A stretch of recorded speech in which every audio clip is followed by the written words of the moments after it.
Katsuki scoffed, he's AF ********ing spineless shithead and he'll die if he peek on us. No, no, no. Kami said, what that mean is we can peek. I'm gonna stop you right there.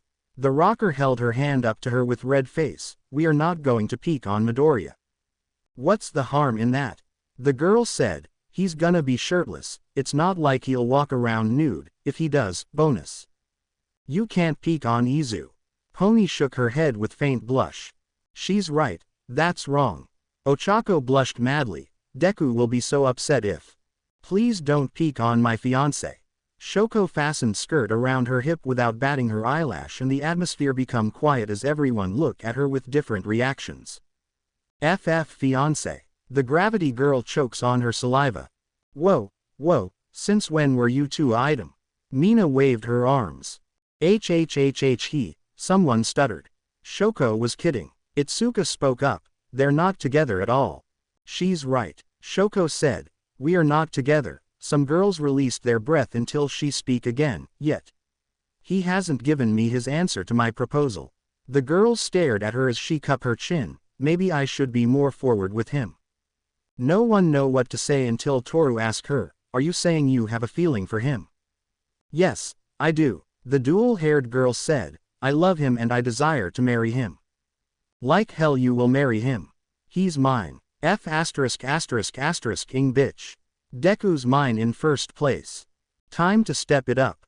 That was the common thought that went through their minds, and in the boy-changing room, Izuku kept sneezing while feeling chill running down his spine as he changed back into his uniform. It's the final period of the day and Izuku still tried to wrap his mind around the story that Yagi have told him, the origin of one for all and all for one. Listen up. Shino clapped her hands, summer break is approaching. But of course, you all will not be able to relax during the break because. Could it be? Setsuna gasped. We'll be going to summer break Forest Lodge. The telepath heroine said and some students cheered. Let's give each other dares. Mina pumped her fist. And firework. Suyu said. Courage test. Reiko said. Summer break mean curry. Ochako's mouth watered, it has been a while since she have something good to eat. Perfect chance for confession. However, you stepped in to halt the exciting chats. Should any of you fall short of a passing grade for the end of term test, then you're stuck in school, in remedial hell with Aizawa. Let's do our best, everybody. Toru shrieked. They don't want to see this sadist teacher again.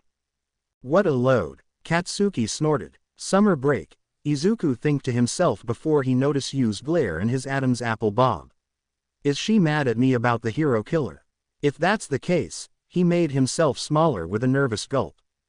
About an hour later, the school ended with a ring and the students get ready to leave. I haven't studied at all. Setsuna beeped. Same here, Mina laughed. With the sport festival and workplace and everything, I never stopped to study. The green-haired girl beeped. We're in last place, aren't we? The pink girl laughed again. I heard that the end of term tests are way different from the rest. Kanoko gulped nervously. She's placed 11 the last time she checked. And there's practical test exercise, Habuko said. I heard it's tougher than anything we faced. Setsuna slumped on the ground as Mina still laughed. We're screwed. Ashido, TT Tokage. Izuku clenched his fist with a supportive smile. Let's do our best. I mean, I want to go to the lodge alongside everyone. If you just attend classes normally, then you won't get any failing grades. Shoko deadpanned. Todoroki, you cruel woman. Setsuna held her chest with a wail. Hey, you two. Momo looked at the girls. I might be able to assist you with classroom lecture stuff. The girls cheered for her before she whispered lowly with dejected expression. The test exercise, on the other hand, not so much. Her last comment caused Izuku to look at his vice president with some concern. Well, I'm not either of them, but, Jiro perked up, how about me? I always trip up applying quadratic functions. Yao Momo, could you do me too? Toru jumped in. Do you get classical literature? I need some help with science subject. Yui said flatly, and Momo looked at them with hands over her lip. Absolutely, she cheered out. I if you like, I can help you with tutoring everyone. Izuku asked the creator. English and history are my best subjects. Sure, Momo smiled brightly. Ooh, class studying. Kami quickly threw herself on Izuku's back, causing him to yelp out with red face.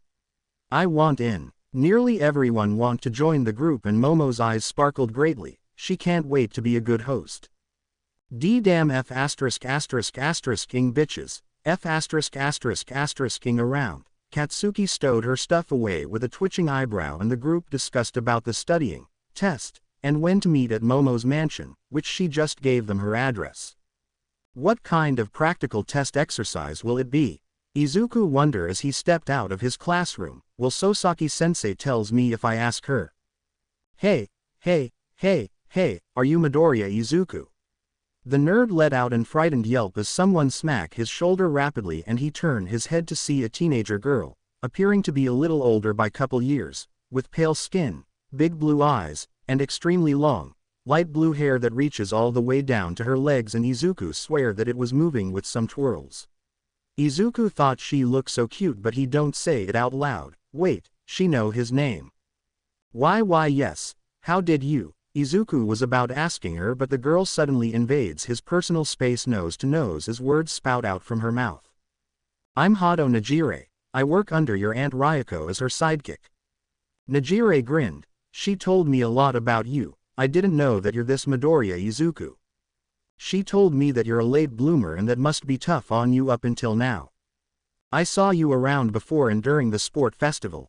You were pretty awesome there, but I want to know why you don't use your quirk during the first and second events. You should blow everyone out of the water if you did. But how come this quirk breaks your arms? That is way weird, don't you think so? Why did you abusing it in the second round against this girl with ice and fire? Hey, you had workplace a while ago, right? How did it turn out? Learn anything news? You ran into hero killer, right? That must be scary for you. Your first year must be hella crazy. SSS, she sure talk faster with so many questions. Izuku's eyes nearly roll back from the rapid-fire questions before he quickly focus. I gotta answer her questions or she'll get mad. He don't know her at all, but people usually get upset when you don't answer their questions. Why yes, I'm Midoriya Izuku. Nice to meet you, Hado-san. TTT. The reason why I don't use my quirk during first and second events in Sport Festival is because I can't control my power output at this time. If I do, then it'll shatter my bone, due to its overpower. I abused my power because she was going through something and was resisting her fire side, so I have to tell her to accept it as her own power. The workplace was very experiencing and I sure did learn a lot from there. Why yes, I did. Whoa. You answered them all so faster. Najire's grin widened. No one ever does that before. They only answer one or two or never. Hey, can I ask you a bunch of more questions? The other day, I saw you walking with a really scary man with dragon head on Parents' Day. Is he your rel? A hand covered her mouth and she follows the arm to see a tall muscular boy with simplistic face. Sorry about her. The student smiled down at Izuku. Hado is very talkative and curious person, sometimes she'll get carrying away when something curiosity catch her eyes. No, it's okay. Izuku waved it off. SSS, she was just curious and I don't mind answering her questions as best as I can. PH. The teenager girl's eyes lit up and the boy looked worried. He think, it's hard to tell with this simplistic face. I don't think that's a good idea. The boy glanced at his friend. She'll yakking your ears off and drive you up. He suddenly removed his hand from her mouth. Hado, did you just lick my hand? Your fault, Mirio. Najire stuck her tongue out at him. You shouldn't cover my mouth. I want to talk to him more. I get a bunch of questions to ask. Izuku, hurry up. Itsuka called from the distance. We're gonna be late for the train. Oh, coming. Izuku replied before he turned to the older students. Sorry, I gotta go. It's nice to meet you. Back at you. Mirio smiled. Wait, I want to talk. The boy covered Najire's mouth again. Go on, he said to the nerd. Don't keep your friend waiting. The nerd gives him a nod then joins his childhood friend. Who was that? Itsuka asked the nerd. Some students, I think second or third year. Izuku replied and the older students watched them disappearing around the corner before Mirio turned to Najire. Why did you run off to meet this boy? He asked curiously. Because his aunt happened to be Yukio and I've been dying to meet him for a long time since the first year. Najire hopped in same spot childishly. When she told me that Midoriya went to school here, I realized that it's the same one from Sport Festival, you know, the one with crazy strength. Since first year. Mirio raised his eyebrow. Oh, yeah, because Yukio told me about him, that he's quirkless. I never have met a quirkless person before. Oh, he want to be a hero since he was little boy. Najire said, don't you think that's cool? Him, want to become a hero without a quirk. Then later, she told me that he's a late bloomer. That's crazy, but I'm very happy for him. And at same time, I'm totally worried about him because. I see. Mirio hummed. Anyway, we better go back and find Amajiki before he get too anxious. Okay. Najire followed him. Yukio didn't tell me that Midoriya is so cute. And very. Remember the cheering scene, where he show his chest, roar. The boy nearly trip over, he's so adorable and looks so innocent. Think he's single? I don't know. Mirio can't help but to sweat drop at her, that's one of his best friends. In fact, I think that's first time she talks about boy in romance sense. He pity this boy for catching her eyes because he don't know if there are anyone who can stand listening to her long-winded ramble, beside him and Amajiki. Kami, I can't believe this boy. You took a sip of her beer with a grumble. She was sitting in a bar with Kamui and Death Arms. First, slime villain, USJ incident, and now this hero killer. Is he some villain magnet or what? Why does he always throw himself up against them? Does he get some death wish? How can someone be so reckless? And don't get me start on this quirk of his, he kept break his arms more than once. I'm confused. Death Arms leaned to Kamui. Who is she talking about? A boyfriend? Yup. Kamui snickered. No. You choke on her drink. He's 15 and a student from a class that I'm assisting in teaching. He's underage. Oh, sorry. Death rubbed his head sheepishly, but it kinda sound like you were talking about a boyfriend there. What the F***? The heroine stared at him oddly. How the hell do you gather that it's about a boyfriend from this conversation? Well, to be fair, Kamui raised his index finger, you talk a lot about him almost all the time. Down to little detail from training, his personality, and everything else. Death Arms said, plus, we never saw you acting like that before. You look like some girlfriend who worry about her reckless lover who work as a pro hero. Then one day, he enter a death battle with a villain before he receive a death blow and the girlfriend run to his side, crying her soul out as her lover give her his last words. Ah, what a bittersweet moment it is, and there. Now look what you did. Kamui deadpanned at you as their friends start to make some story up. You got him started because you won't shut up about your boyfriend. He is not my boyfriend, he is underage. You snarled, bringing her fist up. Calm down, calm down. Kamui held his hands up. I was just joking. We know you're not this type to take an underage lover, which is good thing because I'll hate to arrest you on Saint. Don't you dare finish this sentence. You glared deadly with deep blush. She did not have a thing for her student. Then all of a sudden, the hero returned from the dead but he's a villain. Death Arm gasped with hands on his chest. No, it can't be. She say, you died on this day. I saw you. I held you to my bosom. How long will it take? Kamui looked at him strangely and let's say, it will go on for 4 hours straight. Izuku stared at a building in disbelief with gaping mouth. He know there was some implication that Yaoyorozu come from a wealthy family but that is really way beyond his imagination. The mansion looked like a freaking castle in his eyes and he doesn't think any mansions have a golden gate. With a trembling finger, he pressed the doorbell then see the intercom's light come to live and he speak up right away, not know if he should wait for caller or not. HHH hello, that is Midoriya. Izuku stuttered, I'm here for. Ah, Midoriya. Momo's voice spoke chirpily, come on in. Do you want me to send a limo out to fetch you? No, thank you. The green-haired boy glanced at the path between the gate and mansion with a small sweat drop. It looked like miles to him but he can cover it, in 30 minutes to an hour. He wait until the gate open and walk through it then up to the mansion's front door where the creator was waiting at. She wear a red shirt over white jean.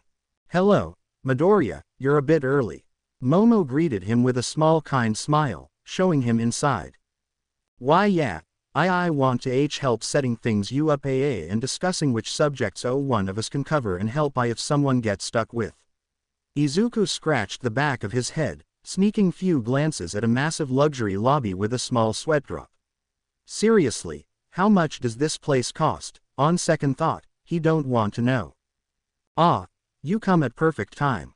The rich girl beckoned him to follow her as they walked down a large hallway to their left. I'm about to pack the tea cart, you can help me out with that. For the subjects, I'm excellent with math and science so please leave anyone who needs help with that to me. Okay, and you can leave English, history and heroic as subjects to me. He nodded once as he looked around at his surrounding out of curiosity. Ah, right, you're very knowledgeable with heroic art, history and subjects like these, Momo said with faltering tone before she tried to cover it up with bubbly tone as soon as they reach a huge kitchen but Izuku catch it, here we are. Please take some teacups out of this cabinet over there.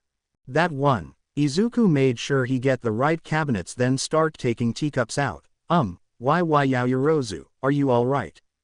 Hi, I am. She looked at him then tilt her head puzzlingly with one brow arched. Why do you ask?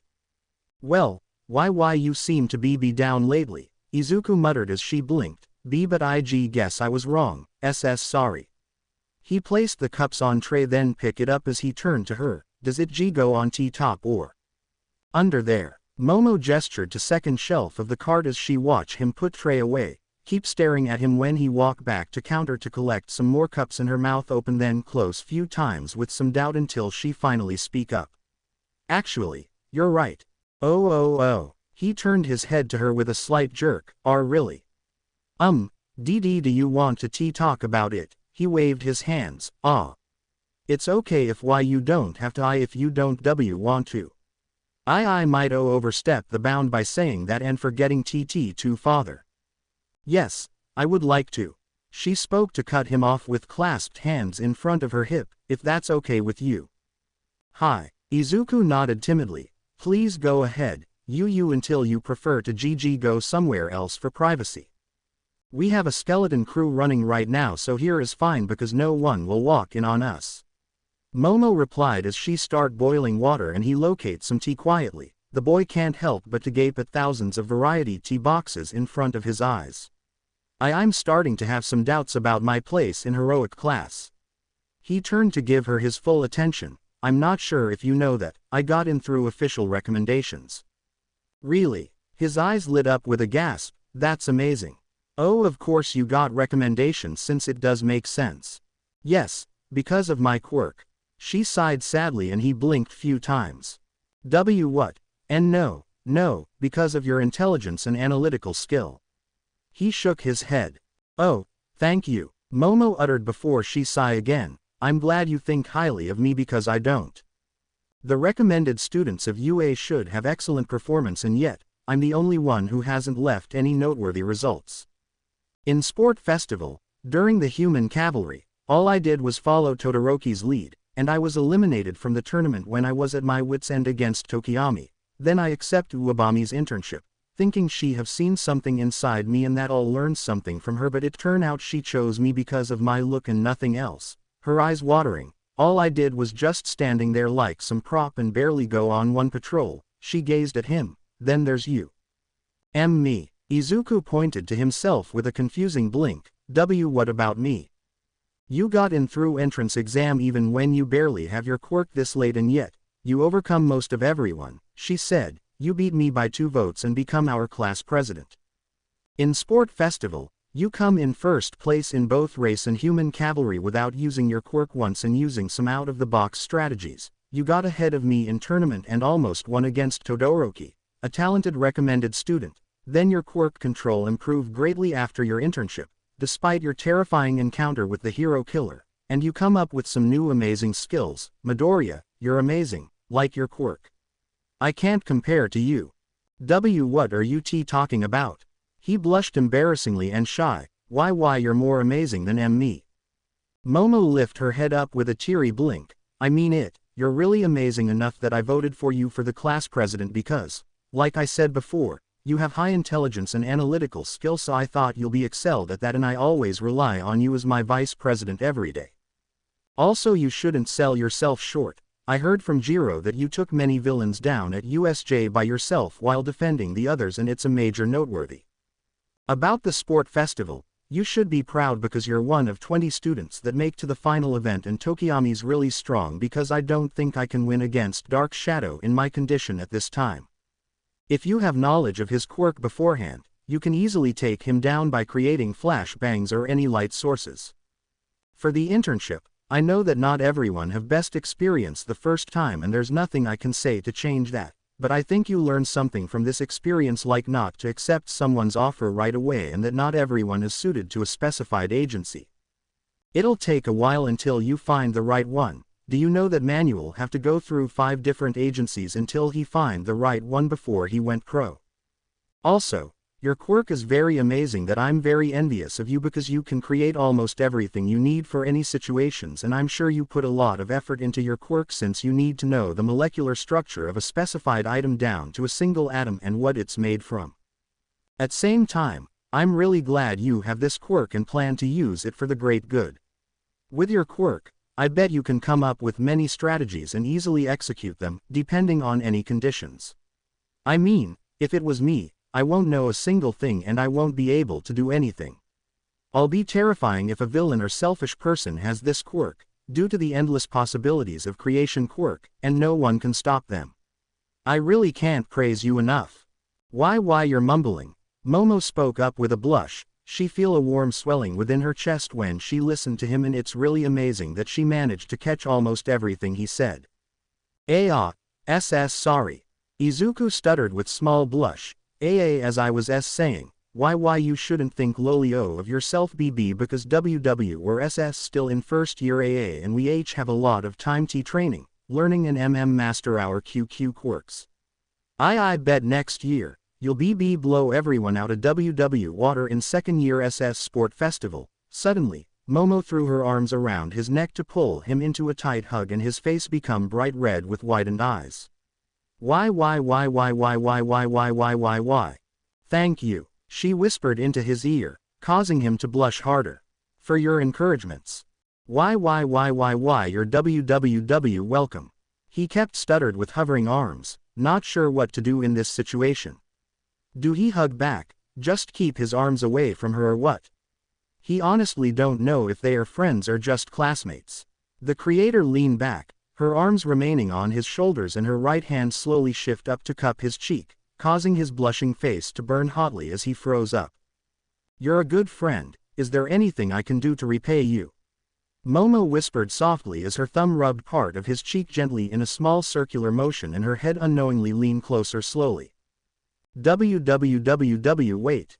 Izuku's eyes widened in shock as he stands still while her face get closer inch by inch. What is she doing? Is she going to do what I'm thinking she is? I don't think I'm ready. What should I do? What to do? The tea kettle whistles so sudden that both teenagers jolt up from startle. Ah, I better pour it. She went to fetch the tea kettle with a bubbly smile. And I'm going to check if anyone have come.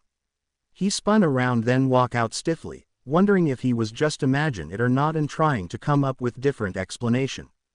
Okay, Momo replied over her shoulder as the boy left and her face explode with healthy red. I can't believe what I almost did. She fanned her burning face. I almost key Izuku-kun. Her heart pounded crazily at the idea of keying her secret first crush and it make her feel more embarrassing. She take many deep breath to calm herself while making more tea for her guests. Geez, that's a lecture hall. Jiro glanced around with a whisper and a small sweat drop, more like a banquet hall. She wears an off-the-shoulder pink shirt and black tattered jean. I'll say, Setsuna agreed, wearing a forest green sweater dress with belt. I still can't believe you're a recommended student. The punk gave prankster a deadpan stare and the smirking brunette shrugged her shoulders, her place is 7th. Her friends were shocked when they found out from Momo after she asked Setsuna why she was goofing off instead of focusing on subjects since she passed the recommendation exams. Such a betrayal. Mina grumbled with River of Tear, wearing a colorful t-shirt and blue hot short jean. You made me believe you were one of us. Sorry. The prankster giggled before she looks around, but man, it feels like almost whole class is here. They were missing Itsuka, Abara, Katsuki, Shoko, Tsuyu, Habuko and Kashiko because they have their own errands or personal reasons like watching after siblings in Tsuyu's case. Yeah, and I don't think I have seen anyone out of uniform before until now. Toru commented, wearing a sleeveless blue shirt with red skirt. Honestly, I'm taken aback by some. She looks over to Kanoko, who was wearing a Lolita Gothic-like dress, as the said girl's face support a blush when she listened to Izuku's explanation. Hey, I heard that some girls are planning to change their hero names. Girls, please pay attention. Momo cleared her throat to get the chatting girl's attention as she pointed to blackboard with pointer stick. That is very important because it'll be on the test. The girls give her their full attention. Izu, check please. Pony asked the only boy. Oh okay. Let me see. Izuku start to look over her work before Kami suddenly plop on his back, pressing her bust against his back. Izuku, help me with history. Kami whined. Izu help me first.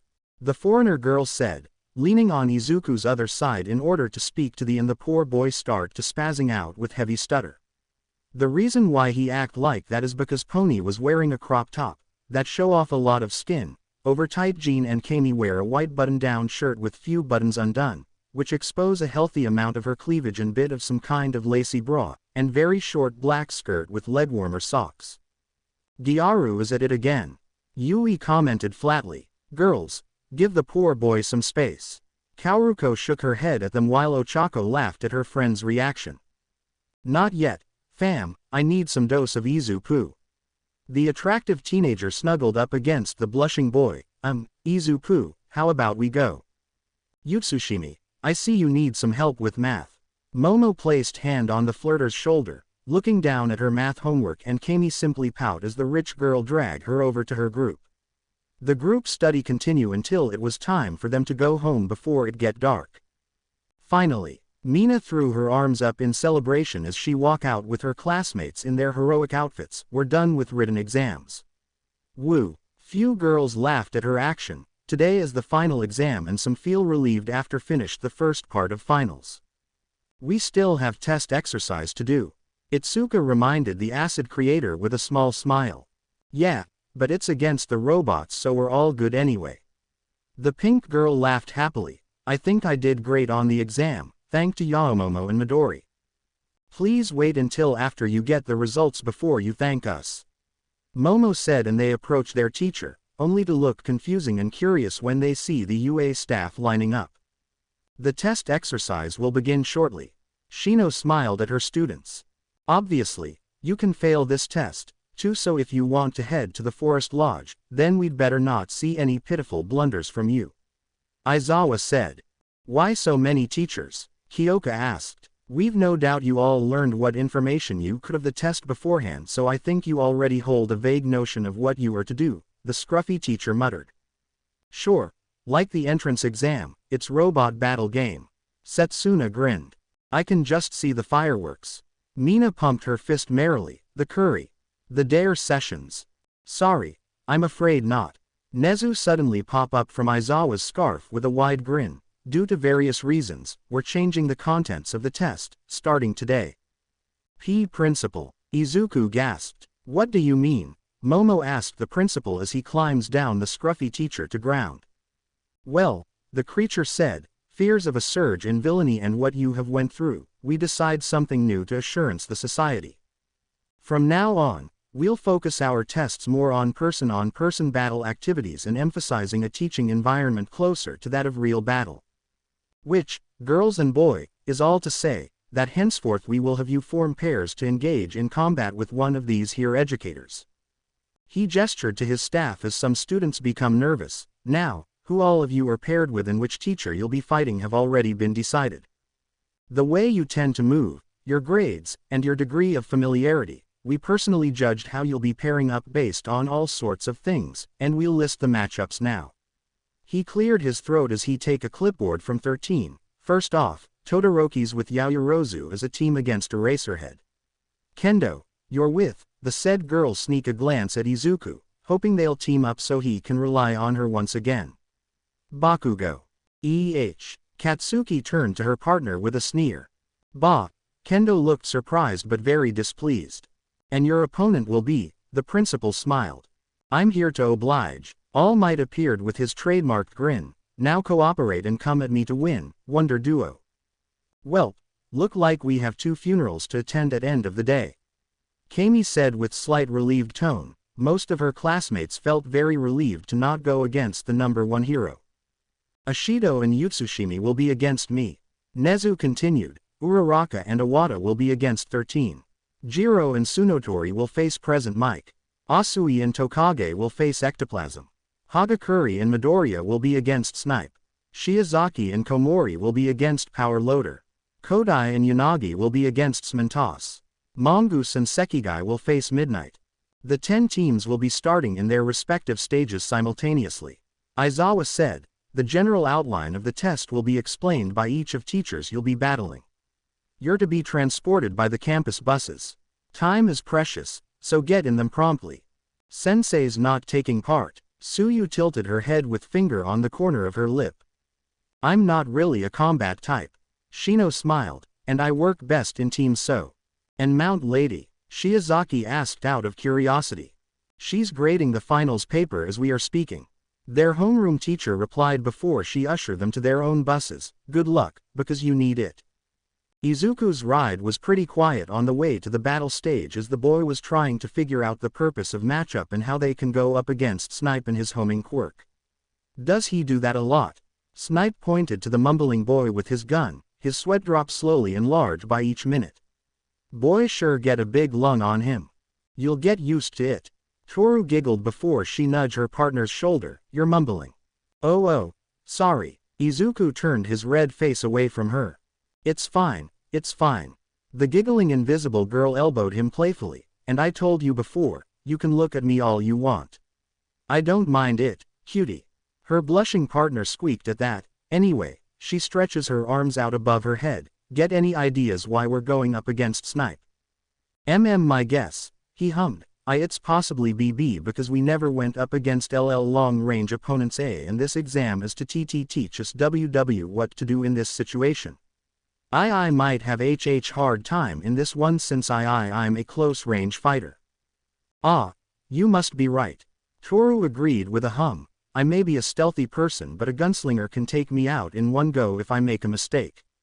She leaned her head onto his shoulder as he yelped in surprise. That okay if I rest my head on your shoulders for a bit? He shakily nodded. Thanks, stud.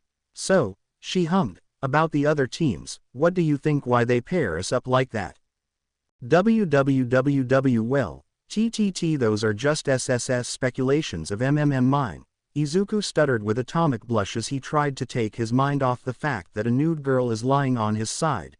They must have principal take Aaa Ashido and Yutsushimi on BB because of his high-spec quirk, meaning that the girls must have weakness against intellectual villain. This might make sense because they are laid back and treat most heroic training like some games. He slowly lost his stutter as he went into his mumble mode. This match would force them to realize their shortcoming and try to come up with some plans to defeat him as if it's a real thing. Eraserman is better foe for Todoroki and Yaoyorozu because he can erase their quirks and tackle them in close-quarter battle, forcing them to come up with some solutions. You see, Todoroki tend to use brute method with her quirk, erase her quirk and she have to learn how to work with other instead of tackle it on her own.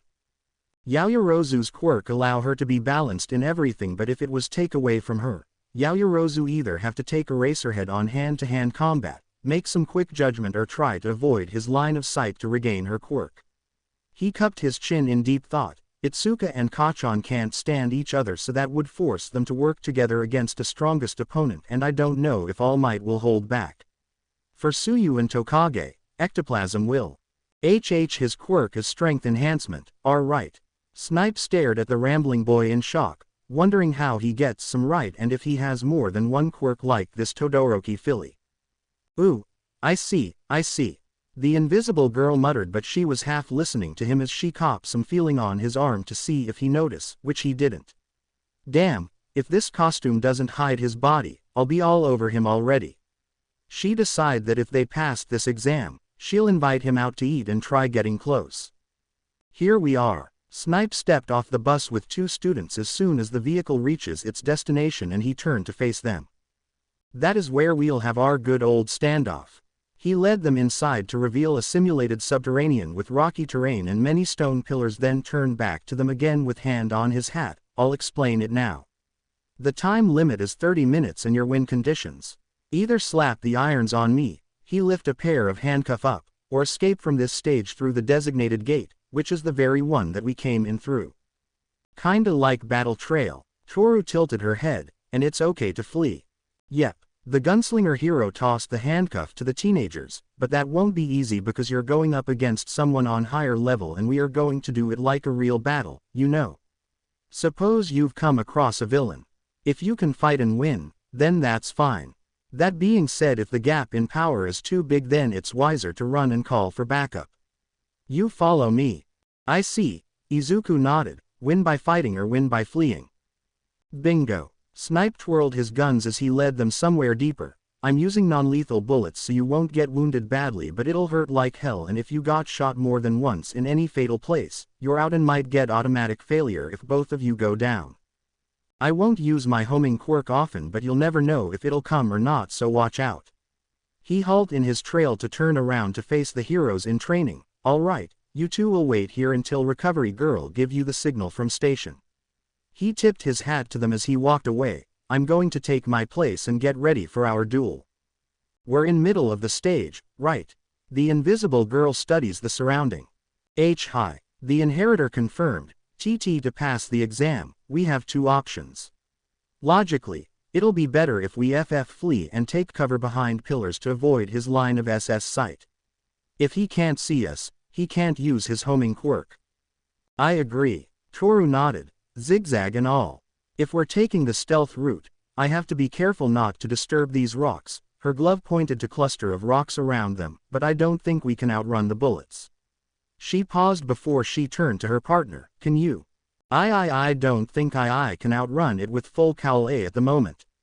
Izuku laughed sheepishly before he cupped his chin. BB, but on other hands, we may have to arrest him if he end up cornering us. He looked in Toru's general direction. What do you think?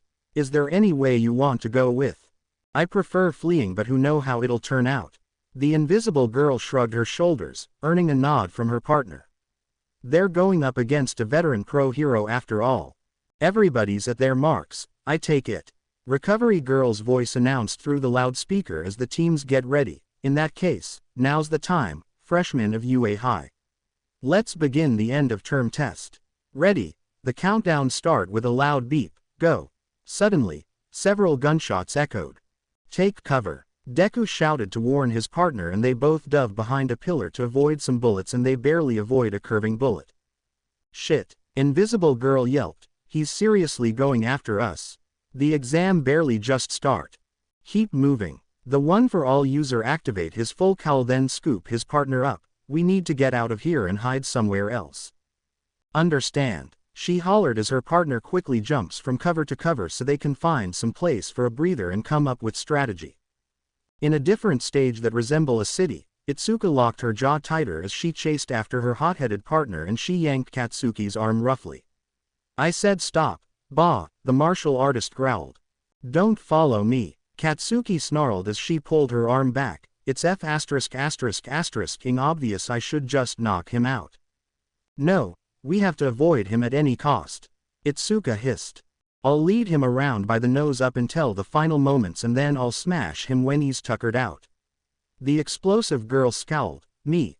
Really? The orange-haired girl huffed furiously. You're going to take the symbol of peace on by yourself? Even if he have handicaps? How far is your head up your ass, you idiot? She nearly got blindsided by her partner's hard swing. Not another goddamn word. Katsuki gave her a deadly glare with gritted teeth. Just 'cause you have his eyes, don't you dare say another F*******ing word, or else I'll get pissed. Itsuka glared back. Stop and listen, you egoistic bitch, I want to pass the test, so shut. I told you, I don't need any help from you to pass, handy bitch. The explosive girl roared. Would you shut up? The martial artist shouted furiously. That is why we can never have a proper conversation. Before they know it, a powerful gust nearly knocked them off their feet as several buildings crumble under its force with flying debris. The smoke cleared up to reveal All Might stepping toward them with a grin. Collateral damage to the city. All Might spoke. Who gives a F***? If you're thinking of this as just a test, then you're in for a world of pain. I am a villain, oh heroes. Come at me and put your whole hearts into it. He broke out in a charge, and the girls can see his blue eyes stand out under brows. Shadow. We can't fight him. Run. Battle Fist shouted. Stun grenade. Katsuki blasted at the number one hero, and All Might swiftly blocked the bright light with his forearm before the explosive girl leaped into action. All Might, you didn't need to tell me that was my plan. Her face suddenly get caught in symbol of Peace's grip, and the short-fused girl fire blast after blast at close range. The muscular hero appeared to be barely affected by her assault as he parried her left arm away, then flipped her over to hard ground with a smash. Is that all you've got? All Might released the groaning girl. A feeble flurry like that barely hurt me at all.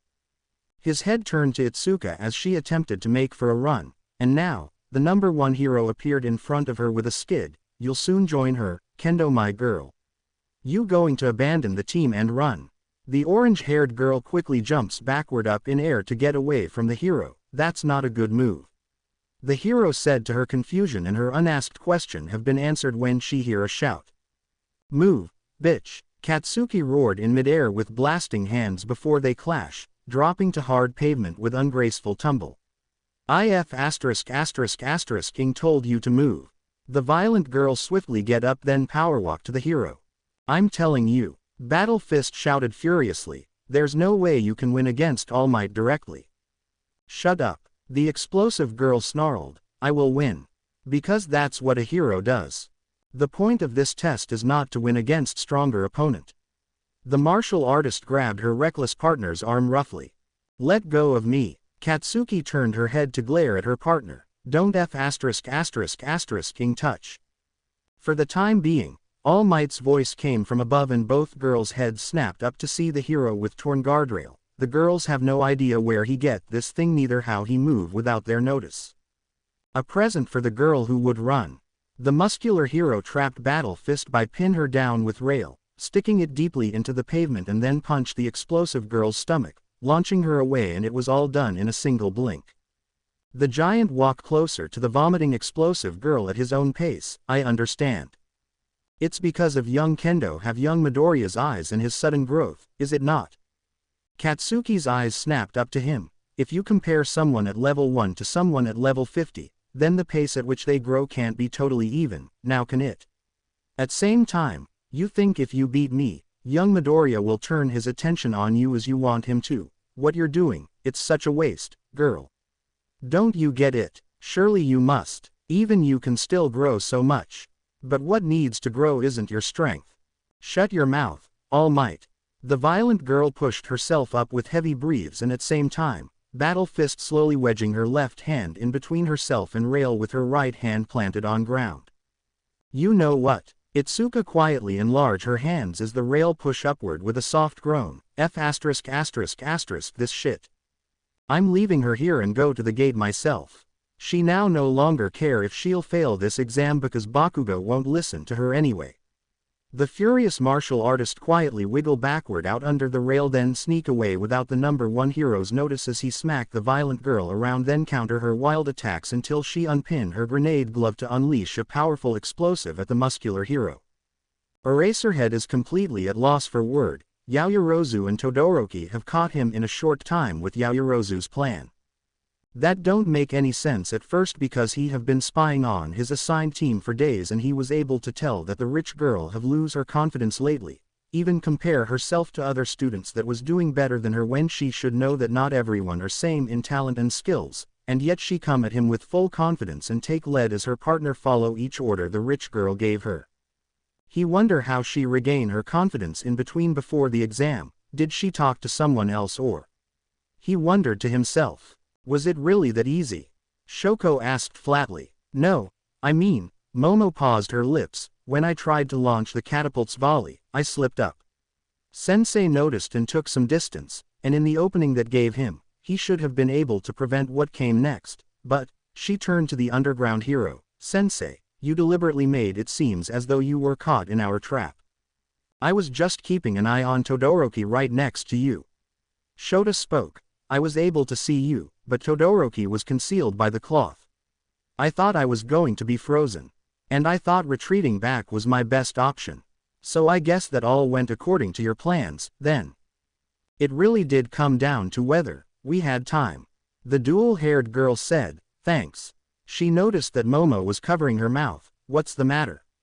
You feeling sick? If you're nauseated, there's a pressure point for that on the top of the foot. Momo sniffed. It's nothing. Advisory. The first team to clear the exam is Team Todoroki and Yaoyorozu. Recovery girl's voice announced. They're announcing whoever has passed the test. Toru whispered in surprise as her team hid behind a random pillar. Only about 10 minutes have passed. That's expected since it's Yaoyorozu and Todoroki. Deku whispered as he kept his eyes out. Anyway, we have few minutes before Snipe track us down. Alright, he's a tracker. The invisible girl recalled the detail. I guess plan A is no go, huh? Look like it. The green-haired boy muttered. I'll distract him, you arrest him. Give me your. He can't help but to blush, gloves and shoes. Okay. Invisible girl removed her costume as the blushing partner look away and she hand them over to him. I'm moving 5 pillars across and 3 pillars down. He pointed to his right side as he held Toru's shoes with one hand to make it look like he was carrying her. Wait until I call out Delaware smash 2 time, you make your move. Roger. She nodded, despite the fact that he can't see her. Deku nodded before he swiftly moved to his position and they wait for their target to appear. Enwu. Ochako held onto the rail with Kaoruko as 13 slowly walked closer while vacuuming them with one finger, and we were so close. She glanced over her shoulder then think to herself, Think, girl, think. What would Deku do? Midoriya. Kaoruko looked to her questioningly. Did I said it out loud? The blushing gravity girl slapped her cheeks with both hands before she drifted toward 13 at high speed. Ah. She uttered with the bubble girl, then turned her head around. Huh. Wah. 13 cried out in surprise as the finger cap snapped closed before the gravity girl crashed into the hero, somehow slap handcuff on 13 in a crashing move. We passed the exam like that. Bubble girl sweat dropped at the situation. Is that acceptable? Just few minutes before 13's captive, Snipe quietly follow the track that the team have left behind and he scanned his surrounding. They sure left a lot of tracks behind. Snipe subtly shook his head, but that is to be expected because the students haven't covered the concealment lesson or have taken covert mission class yet.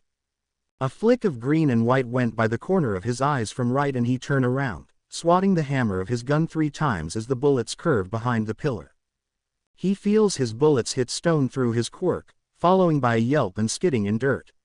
There you two are. He kept his eyes on a pillar that the team was hiding behind. This white color I just saw must belong to Hagakure. This color really stands out in the dim stage. Before he know it, Deku dash out from his cover with his right index finger tucked in behind his thumb. Delaware smash. Deku flicked at the pro hero with a scream and the gunslinger narrowly evaded shockwave as the dust flew everywhere with roaring winds. Oh geez. The gunslinger held onto his hat. How can this boy have so much power? The fact that the boy doesn't break his finger show him how much this boy have improved with his control since he have seen him in action during the sport festival. Delaware smash. The greenette dashed out with another flick before he takes cover behind another pillar as the dust storms swirl around Snipe. After a minute, Deku hop out to release another Delaware smash, only to jump back when the gunslinger fired at his feet few times. Now, don't be hasty. Snipe twirled his gun with index finger and he was about to aim his weapon at the boy until he feels something slap onto his wrist with a click. Wah! His head whipped down to see a handcuff, one cuff floating in air with swaying motions. We did it. Toru hopped with a cheer. I fell for the oldest trick in the book. The gunslinger paled under his mask. The staff will never let him live it down when they find out about that. C-C congrats. You too, you passed the exam, he said shakily and humiliated. Let's head outside. It took a while until they reached the gateway before he turned to the students as they removed the handcuff. You two can leave the school early if you want to. Really? The invisible girl grinned then turns to her partner. Hey, let's go together to this cafe near here and celebrate our victory. But I want to watch that. Izuku stuttered before the invisible girl grabbed his arm, hugging it tighter against her chest and the poor boy stuttered madly with heavy red face as soon as he feels something firm and soft on his arm. I won't take no for answer, come on. Toru dragged the spazzing boy over to the bus and the gunslinger can't help but to sweat drop at the sight while pitying the boy at same time. Advisory. The teams to clear their exam are Team Midoriya and Hagakure, Team Uraraka and Iwata, and Team Asui and Tokage. Recovery girl's voice announced. My, 3 teams already passed after the first one. All Might said to himself as he swat Katsuki away like a fly, secretly happy that his successor have passed the exam. At this rate, you won't be able to pass this exam. He teased his opponent. Shut the F*** up, you meathead. Katsuki threw a exploding haymaker to the number 1 hero's jaw, which he avoided by tilting his head back and he grabbed the explosive girl's collar then immediately threw her down the street. Until you want to pass this exam, I suggest you to cooperate with your partner and listen to her. The famous hero said, maybe you'll learn a thing or two after hearing her out. He turned his head. Aren't I right, Kendo? He blinked at empty spot under guardrail where she should be, my girl. Bullets of sweating break out all over his face. Crop. I got into it so much that I forget all about Kendo in this exam. Don't you look away fr. The screaming violent girl propelled to him before she get blow miles away from a powerful shockwave when the hero swing his arm at full strength. All Might bend down then take a mighty leap up in air, quickly scanning for the martial artist until he spot her getting closer to the gate, yet far away and he land on a building's roof. I better get to her before it's too late. All Might took another leap, flying toward Battle Fist's location, and he hears a shout behind him. "Stop running, you mother F asterisk asterisk asterisk Katsuki lunged at him in midair. Wah! The muscular hero was startled by her sudden appearance. How did this girl catch up with him in a short time? Die! The explosive girl blasted him with her second grenade gauntlet, and All Might managed to cover himself with forearms as he crashed through a random building, then land on ground with couple roll, appearing to be slightly singed. All Might hear a startled gasp at his right, and he glance over to see Battle Fist. Oh good, he have catch up before it's too late. Die! Katsuki came down with a drop heel, only to have her leg grabbed by the number 1 hero before the man toss her onto Battle Fist with a crash. Get off me, bitch! She shoved her partner off, then flip up on her feet. Damn it! Battle Fist got up with a curse. So close. How can I get through this gate with them here? Her eyes scan everything in sight for any methods until a crazy idea pop up in her head. Maybe I can pull that off. So how will I deal with you two? All Might cracked his neck with a grin as he stared the heroines in training down, and what happened next baffled him. The Oranget suddenly grabbed Katsuki with her enlarged hand, then with all of her strength, threw the violent girl toward the gateway, and the explosive girl was too stunned that she doesn't act on anything as she went through the gateway with few tumbles before the sirens went off to signify their pass. The number 1 hero stared at the Oranget, then at the gateway and back to her, trying to comprehend what he just witnessed. Advisory: the 5th team to clear their exam is Team Kendo and Bakugo. Recovery girl's voice announced. What the F asterisk asterisk asterisk did you do, handy bitch? Katsuki stormed up to Itsuka angrily. I got us past the test, that's what. Itsuka scowled at her. You made us take a coward's way out. The ash yelled in her face as she grabbed the orange-haired girl's collar. I almost have him, and you F asterisk asterisk asterisk king ruin it all. Have him. The orange-haired girl scoffed as she have a grip on Katsuki's wrist. Last time I checked, you have your A shanded to you. If you have any common sense, you know that it's impossible to take All Might on, even if we work together by some miracle, and the best thing to do in this situation is to retreat and get help. Why you, Katsuki gritted her teeth furiously. She knows handy bitches right as much as she loathes to admit, but that's not good enough for her, because in her eyes, pro heroes don't run away from villains like AF asterisk asterisk asterisk king coward. F asterisk. Damn it. She shoved Itsuka away from her roughly, then stomp away. F asterisk asterisk asterisk king bitch. Think she's no it F asterisk asterisk asterisk king all in all hot shit because she stole my F asterisk asterisk asterisk king Deku from me and steal his F asterisk asterisk asterisk king ideas. Wah. Itsuka's head whipped to the explosive girl's direction, and she was about to say something, but All Might suddenly pat her shoulder. Congrats, Itsuka my girl. That was right out of box thinking right there. He said. Thank you, All Might. She said, then glanced back to Katsuki's direction with a small frown. She just lost her chance to get some answers from this girl, and it make her chest tightened with some burns as her right hand clenched. Does this psycho think she own Izuku after everything she did to him? She draw in a deep breath, then exhale out. She's going to stop Katsuki from whatever she's planning to do, but it can wait for now. Izuku have no idea how he end up in cafe with Hagakure, but it happened anyway. Here's your drink. Toru put a smoothie cup down in front of him, then take her seat across him, sipping her own smoothie cheerily. TTT thank YYU, H Hagakure. He take a sip of his drink.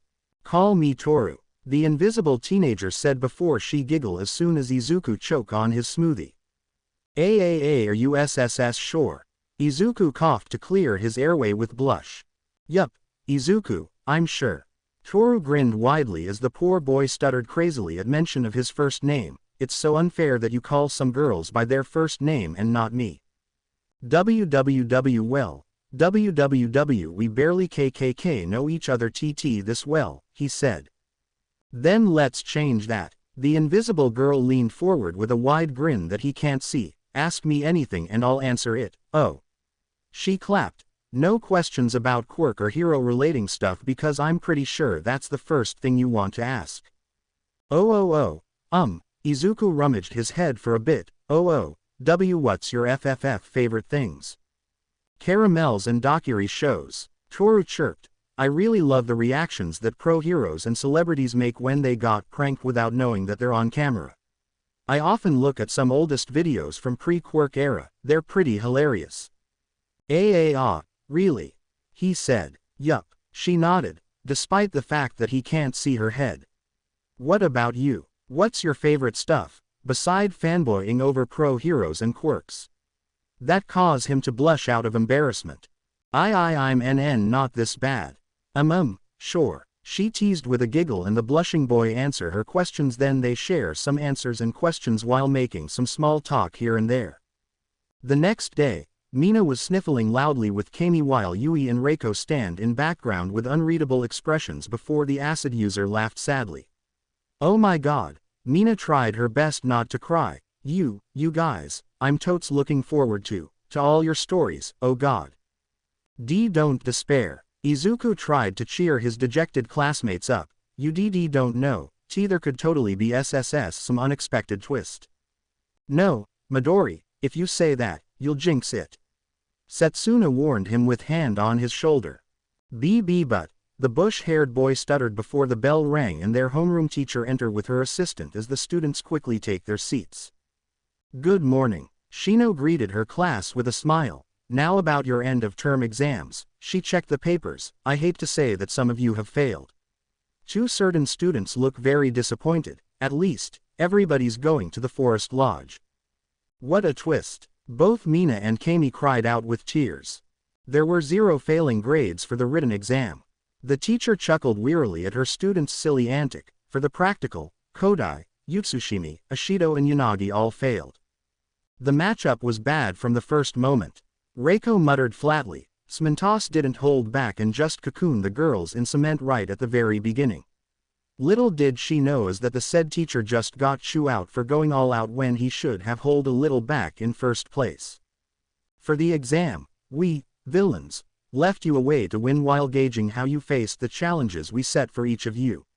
Shino explained. If we hadn't, then you'd all have run into a dead end before the challenges even really began. Oh, I see, Kaoruko muttered. The Forest Lodge is a boot camp to begin with.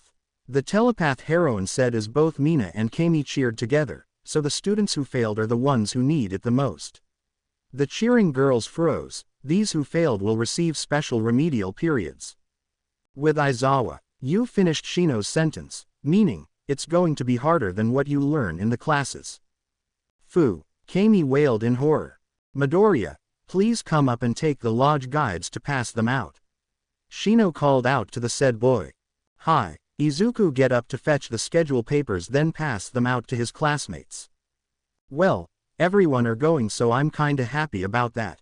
Habuko said as soon as the class ended and the students was discussing about their lodge schedule. 1 week boot camp, huh? Kyoka commented. Looks like we'll be needing pretty big bags for the stuff we need to take. Izuku nodded. I don't have a swimsuit and stuff. Kashiko hummed thoughtfully. I believe I need to go shopping for them. In that case since tomorrow's free and exams have ended. Toru pop up excitingly. Let's, go shopping together. Come on, everyone in Class A.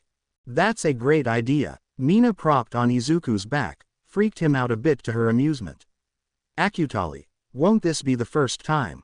YYUSSSS should come too, Todoroki. The stuttering boy turned to the said girl in attempt to get his mind off the fact that there's a girl on his back and to give dual-haired girl a chance to make more friends with her classmates. I visit the hospital on free days. Shoko said before she locked eyes with him, and I told you to call me Shoko. The boy's face burned bright at that. Hey, Midoriya, you hollered, I need you to take this stack to staff room. Hi, see coming. Izuku jogged over to collect the stack of paperwork and he was about to left until the voluptuous woman stopped him with hand on his shoulder. Since I won't be at Forest Lodge, I'm going to say it. The pro heroine narrowed her eyes down at him. Don't you do anything crazy or risky like shattering every bones in your body for some stupid move. If you do, I'm gonna make you pay for it. Get me? Hi, I understand. He gulped with a small sweat drop. He's not this bad anymore now. Good, now go. You shoo him out of the classroom. Kami glanced at the door before she turns back to her friends. Yo, at Forest Lodge, I'm gonna confess to Izuku and make him my man, FYI. Almost immediately, the heads sharply turned to the carefree with various reactions from widened eyes to stone face. Say what? Kanoko dropped her jaw. You hear me, fam. The carefree teenager said, I'm gonna make him mine. Why you can't do that? Ochako cried out. Why not? Kami replied with a shrug. Last time I checked, he's single and I'm not gonna stand by and let one of you girls snatch him up before I get my hands on him. She jabbed her finger at them as if she was declaring a war on them. By one of you girls, I mean all of you. What? Kyoka gawked along with few others. Oh, don't play innocent with me. The attractive teenage crossed arms under her bust with an eye roll. It's so obvious everyone here get it bad for our stud.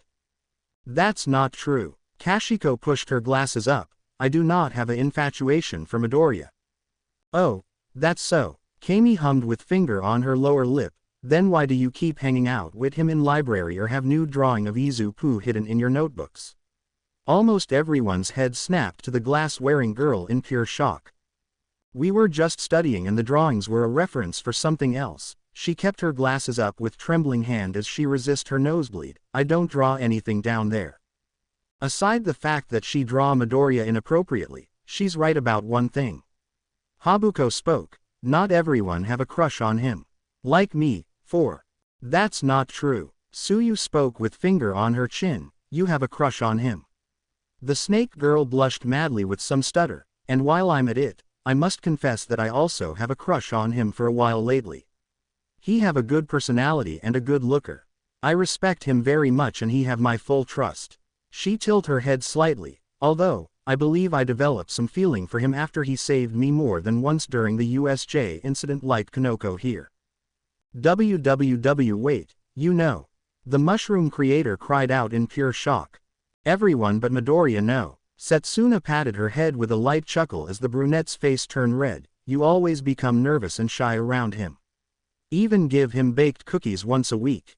Kanoko covered her burning face out of embarrassment. Anyone else here want to deny it? Some turned to Ibara, who just stared at them quietly with rosy cheeks, then to Reiko, one of two unreadable girls in class. I have a deep attachment to Midoriya and my intention for him is to buff him up into an ideal bodybuilder that can meet my satisfaction, so I have a pleasure of riding him 8 ways to Sunday and join him in a formally recognized union. Reiko said flatly as almost everyone dropped their jaws again to the floor with wide circular eyes. It's a work in process.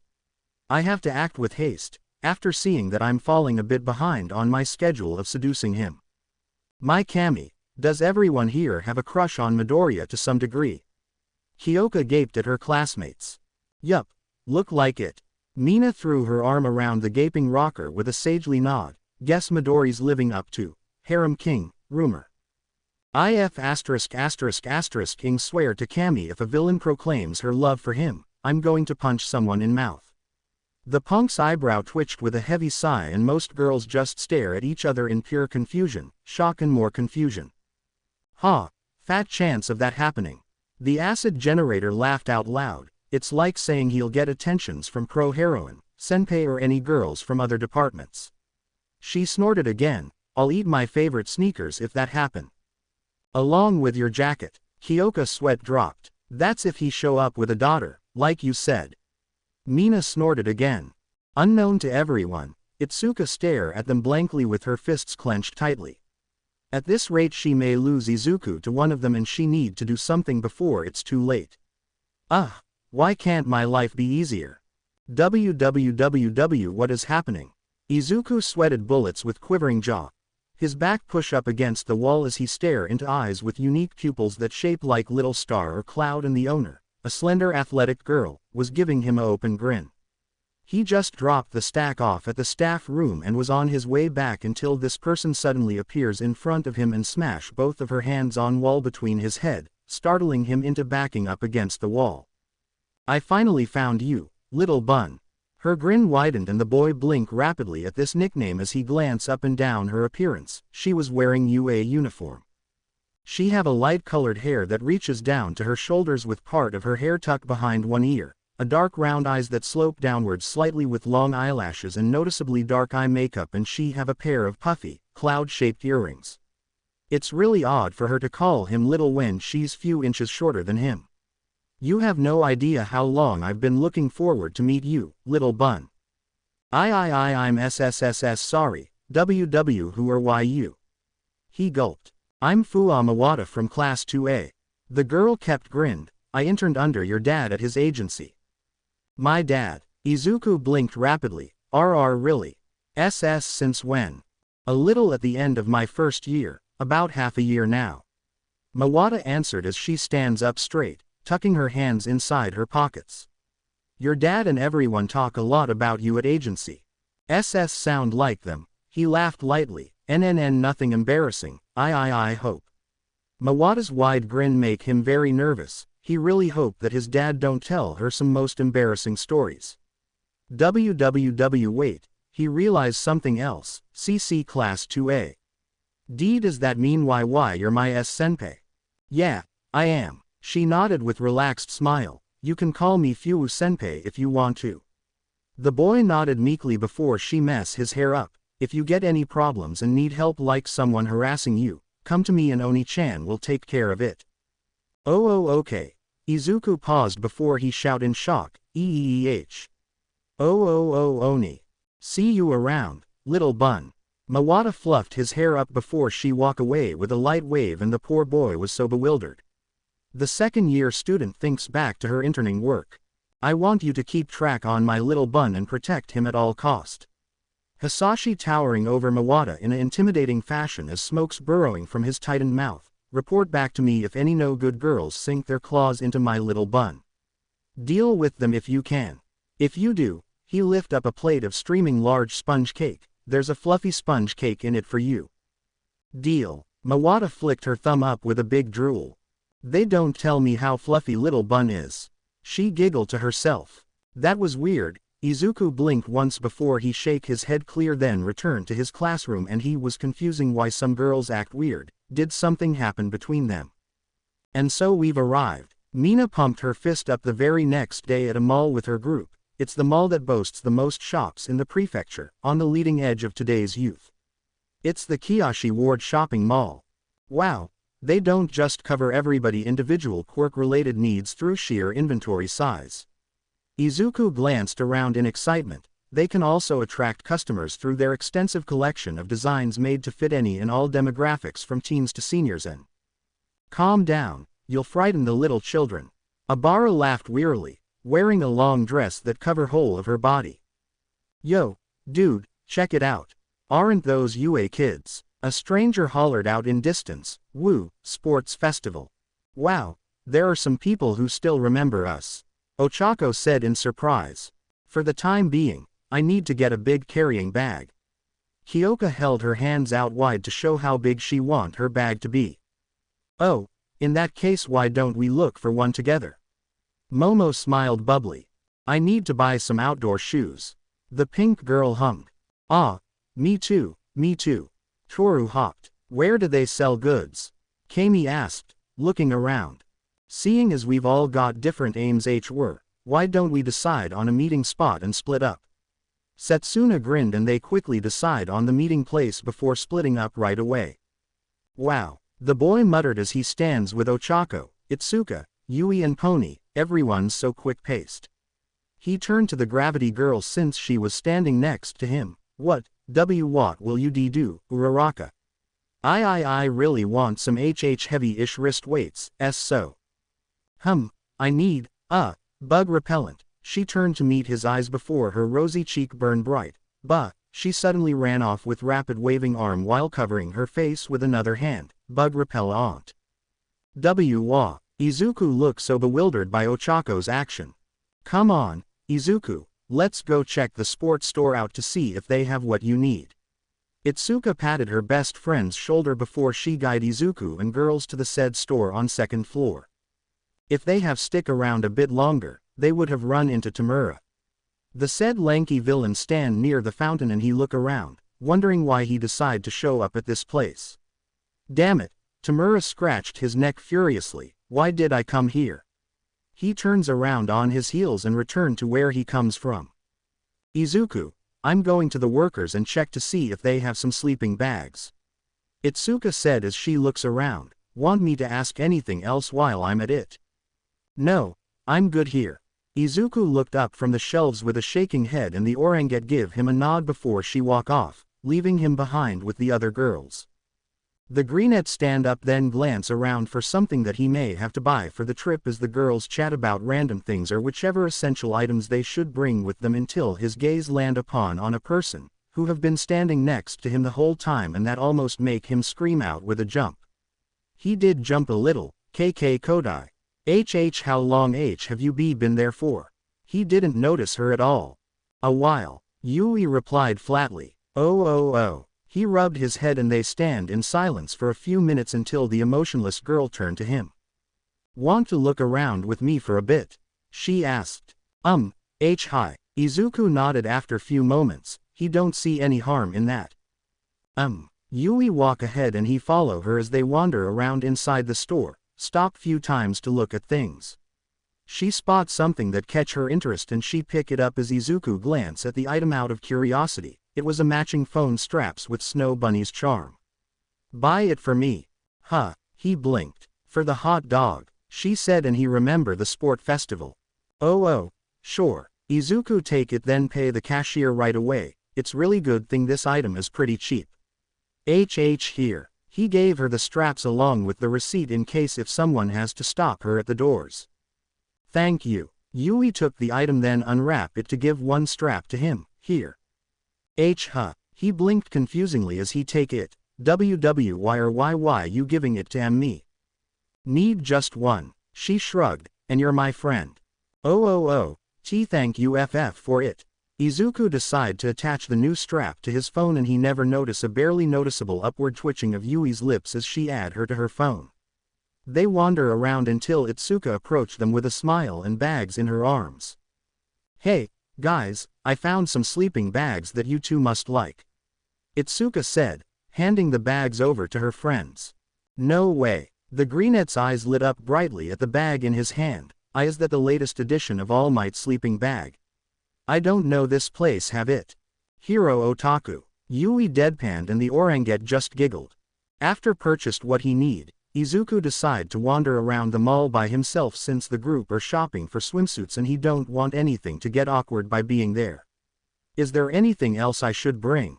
Izuku scanned some stores as he make a mental checklist until Midoriya. Wah! Izuku yelped out from shock as soon as a hand tapped his shoulder from behind with a soft whisper and he turned around to see Reiko. Why Yanagi? He tried to slow his rapid pounding heart down. I didn't hear UCC coming up. Is everyone? They are still browsing. Reiko spoke calmly. I come to you to request you to accompany me to a store over there. She gestured to the said store and the Greenette looked closer to see that it's a fitness store. Oh, okay. He nodded meekly before they enter the store as he sneak few glances at the quiet girl. Out of all girls in his class, Yanagi is one of few girls who he can't read very well, even if she recently sit at their lunch table and give him some bodybuilder magazines for its tips and advice from time to time. So what are you looking for in here? Equipments. She replied once, her visible eye scanned the surrounding and Izuku just rubbed his neck awkwardly. What equipments do you have at your property? She asked after few minutes went by. GG grippers and DD dumbbells. Izuku answered. And that's it. Reiko looked at him blankly. You don't have anything to build up your leg muscle. I jog. He said meekly. It appear we have to purchase some paraphernalia for you. The quiet girl turned back to the shelves. Have you think about receiving an exercise bike or pressing machine? She is not going to have her future husband skipping leg days. But there's not enough room at home for large machine, Izuku mumbled to himself before he looked over to Reiko. About your practical exam, how was it? He decided to break the ice by asking her and hoped to build their friendship up. It was interesting yet tough and eye-opening experience. Reiko spoke and they chat a bit for a while before the quiet girl go back to join the group, saying something about, before they notice, and plans, but Izuku have no idea what it was about. Kashiko step out from a small bookshop with shined glasses, clutching a bag to her chest proudly. She make a wise decision in coming to mall today because everything was on sale in this store and she managed to get her hands on some books of her favorite genre. I can't wait to go home and read them. She resisted a certain smile from breaking out and she was about to stow it in her book bag until someone bumped into her, causing the contents to spill out on ground from the bag. Sorry. Wasn't looking where, Sekigai. The said girl looks up to face Izuku before they look down at the spilled contents. Let me pick them up. He bent down to collect them all until he stared at the cover on top of the stack with a blink. It appeared to be a manga and it have illustration of Endeavor pinning All Might down with blushes, surrounding by flower petals and the title read, Burning Love. Crap, what should I say about that? Kashiko's cheeks burned from pure shame as she paled at the fact that her secret as a Fujoshi fan may have been exposed and he will either tell everyone or treat her like some. Endeavor and All Might PP airing is getting popular lately, huh? Izuku said like it's a normal thing before he handed the stack to the bewildered girl. Again, sorry for bumping into you and drop everything.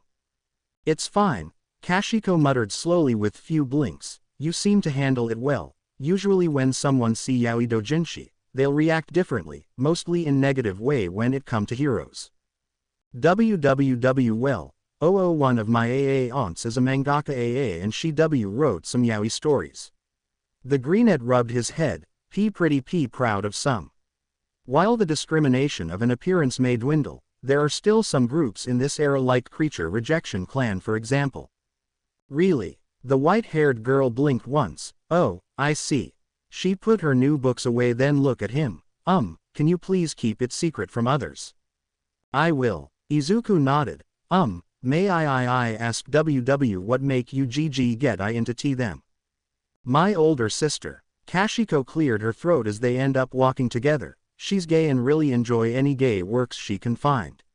When I was in my first year of middle school, I accidentally read one of her yaoi doujinshi and end up enjoying it. She quickly waving her hand. But I'm not gay because I enjoy it, I just.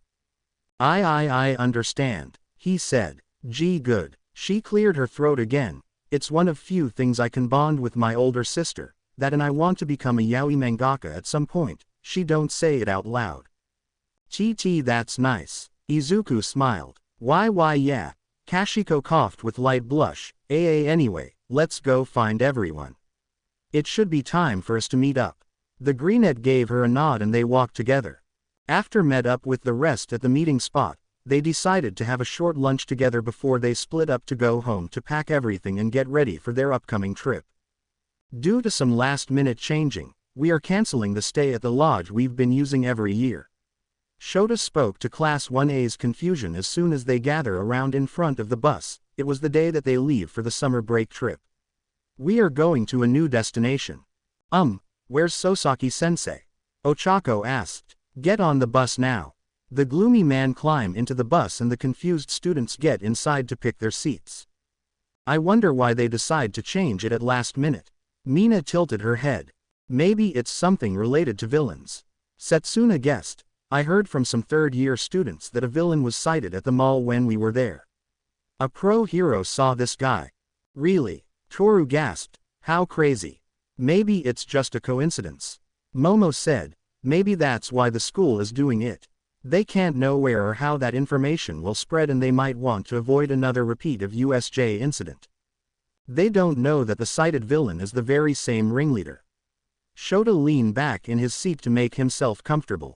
Izuku, you want the window seat? Itsuka waved the said boy over.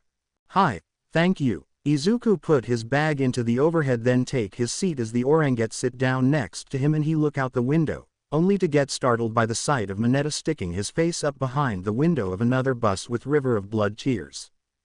Damn you, you lucky mother f******** king bastard. Mineta screeched loudly. Don't you get smuggy with us because you're on a bus filled with babes and get some heads from them, you foo. He get neck chopped so hard that he passed out, gak. The culprit turned out to be Sen and he was waving at Izuku with a bright smile, a little nosebleed can be seen. The poor confused boy just waved back shakily. Please don't tell me we're going to spend a whole week with this. Hyoka rubbed her ear with a dirty glare. I'm sure he won't try to do something with teachers around. Kashiko paused, hopefully. The buses drive out and when they get on a highway, the gloomy man turned his head. In 1 hour, we'll stop once. Shota said. After that, we'll momenta. Riley, most students weren't pay attention to him as they were chatting loudly, something about Pocky and Shiratori game. Whatever. He turned back with a quiet huff. Let them be happy for a while until they get to the stop. An hour later, the students step out to stretch their limbs out and some look around to see that they were near a cliff that overlooking a mountains with forest. What is this place, anyway? Kaoruko asked until she noticed a parking car, rest stop. Where's Class B? Kanoko asked meekly. This would all be pretty meaningless without some goal, so. Shota walked forward. Lock on target with our sparkly eyes. A familiar voice catch the attention of the class and they turned to see their homeroom teacher next to an unfamiliar woman in similar blue outfit. While our cute stingers sting. The woman shouted out with wide grin. Wild cats. The women flashed a pose, in front of a sullen boy with red hat with yellow horns and he looked like he don't want to be here. The pro heroes that will host you guys are the members of the cats, Shota was about to say until someone cut him off with a muttering. Whoa, cats, Izuku gushed. They're a hero group comprising a joint office of 4 big names in one team and Mandalay Sensei is one of them. And they're a team of veterans who specialized in mountain rescue. This will mark the 12th year of their careers. We're 18 at heart. The woman covered the boy's face with her glove. 18. Hero otaku. Yui said flatly as some girls look amused by Izuku's antic. We actually own this whole area.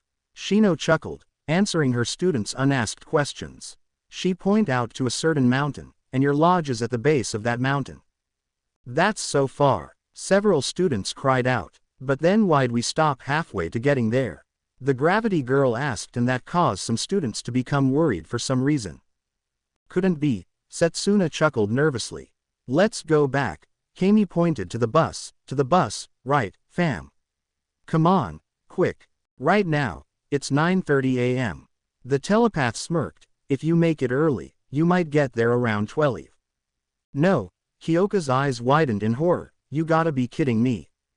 Let's go back. Mina turned around. Back to the bus. Itsuka pulled Izuku's arm as almost everyone make a run for it, quick. All you kiddies who don't reach the lodge past 12 don't get any lunch.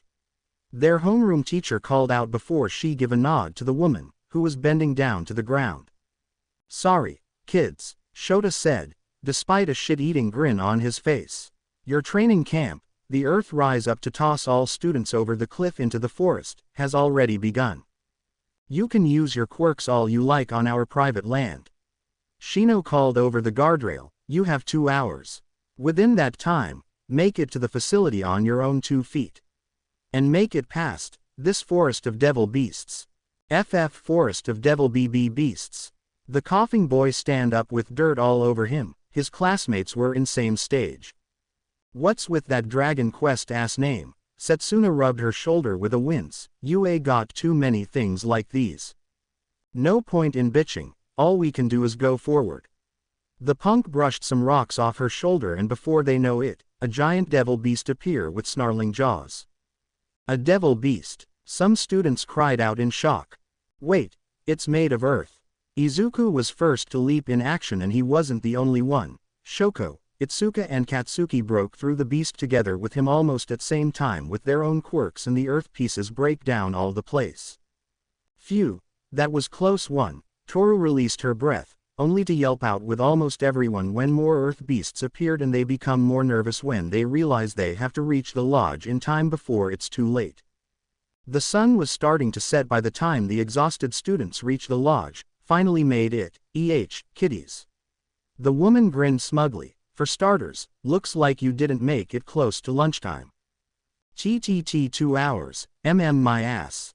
Setsuna panted with hands on her knees. So hungry, Pony beeped. Bad, Shino smirked. For us, 2 hours is normal. Was it all just to brag about how above our level she is? Suyu said. Oh stop, You'll make me positively caterwaul. The woman giggled with paw on her mouth. Though to tell the truth, I thought it'd take you all more time. She pointed some students out with her tongue sticking out. My Earth Devils got blitzed more easily than I'd expected. You were quite the cat's meow, especially you four over there.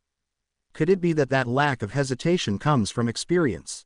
She suddenly turned her gaze on the only boy of the group. I'm looking forward to you 3 years from now. I'm claiming you, P2E. She would have glommed the yelping boy if it wasn't for Shino holding her collar back, and most of the girls quickly shielded their only male classmate from her. Mandalay, Shota pointed to the woman weirdly, was Pixie Bob always like that? She's in a huge hurry. Ryuko is getting to that age, you know.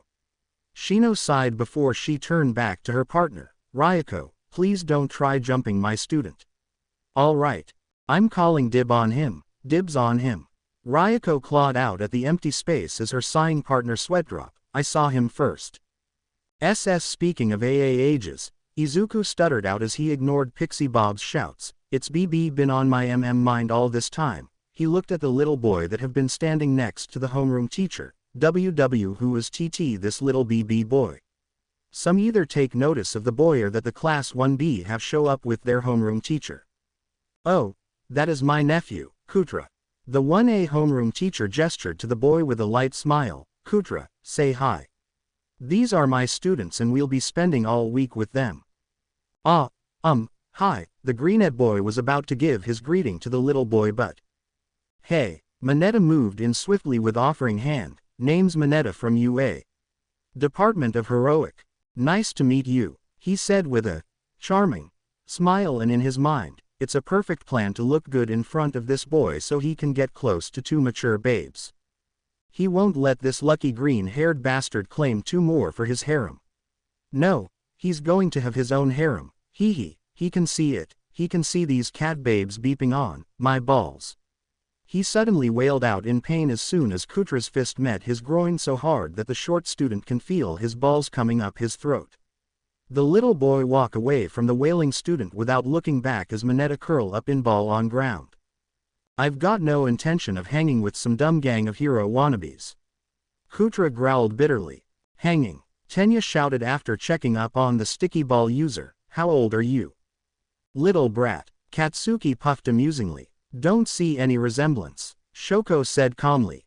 The The violent girl turned on the dual-haired girl with a snarl. Also, you bitch, don't you open your goddamn mouth. Sorry, the dual-haired girl said unfazed. Pipe down with the comedy act and go take all of your stuff out of the bus. Shota drawled. Once you've brought your bags to your rooms, dinner's waiting for you in the mess hall. After that, you can hit the bats and then it's light out. The true start to camp will be tomorrow. And be quick about it. After dropping their stuffs off in their rooms and Izuku's shocked that he have a whole large room all to himself since he's the only boy of class 1A, everyone sit down at tables with their plates. Itadakimasu. Izuku clapped his hands before he start digging into his curry as the teenagers engage in chit-chat. Hey, I wanna see the boys' room. Mina grinned to the bushy-haired boy. It's really big, right? Since you're the only one, you gotta let me see it later. Me too, I wanna look. Kami swallowed her foods down. I don't think our teachers would allow that. Itsuka replied with slight hostile and jealous in her tone that no one notices because the boys from class 1B were very loud. Eat up as much as you like while you still can. Pixie Bob collected some empty plates off the table with a smirk. It's fine since you'll only be troubling us today. Some students were puzzled by that. Kutra, pick up those vegetables, honey. Shino called out to her nephew, pointing to the box with vegetables, and Kutra picked the box up with a grunt. Izuku looked over to them out of curiosity before he turned back to finish his meal. It was time for bath in hot spring, and Izuku never feel so awkward before because he was sharing with 1B students and most of them are strangers to him, at least most are friendly and he know few of them. Although he don't understand why Sen have heavy nosebleed and he's very concerning for his health. Man, to be blunt, the greenette turned his head to see Mineta standing in front of the tall fence as the short student spoke with hands on his hips. I couldn't have cared less about the food, that's not what I'm after, no sir. Oh yes, I've known, I have, What I'm after is beyond this here wall. WHWH, what or why you talking to why yourself about? Izuku asked. This feels great. A female voice spoke behind the fence. I can't believe they have a hot spring here. Someone chirped. See, Mineta pushed his ear against the wall. They're there, to think they don't stagger the bathing times for boys and girls these daddies. Must be an accident. Oh, what a happy accident. That make almost everyone turn to him as they realize what the was up to. Mineta, cease at once. Tenya leapt into action with a hand chop. What you're doing is a shameful deed that will cheapen both yourself and the girls. Don't be such a nag. The purple-haired boy looked up to him with a scoff before he tear his hairballs out. We have a motto for times like these when there's a wall in the way. He attempted to scale the wall with lewd drool.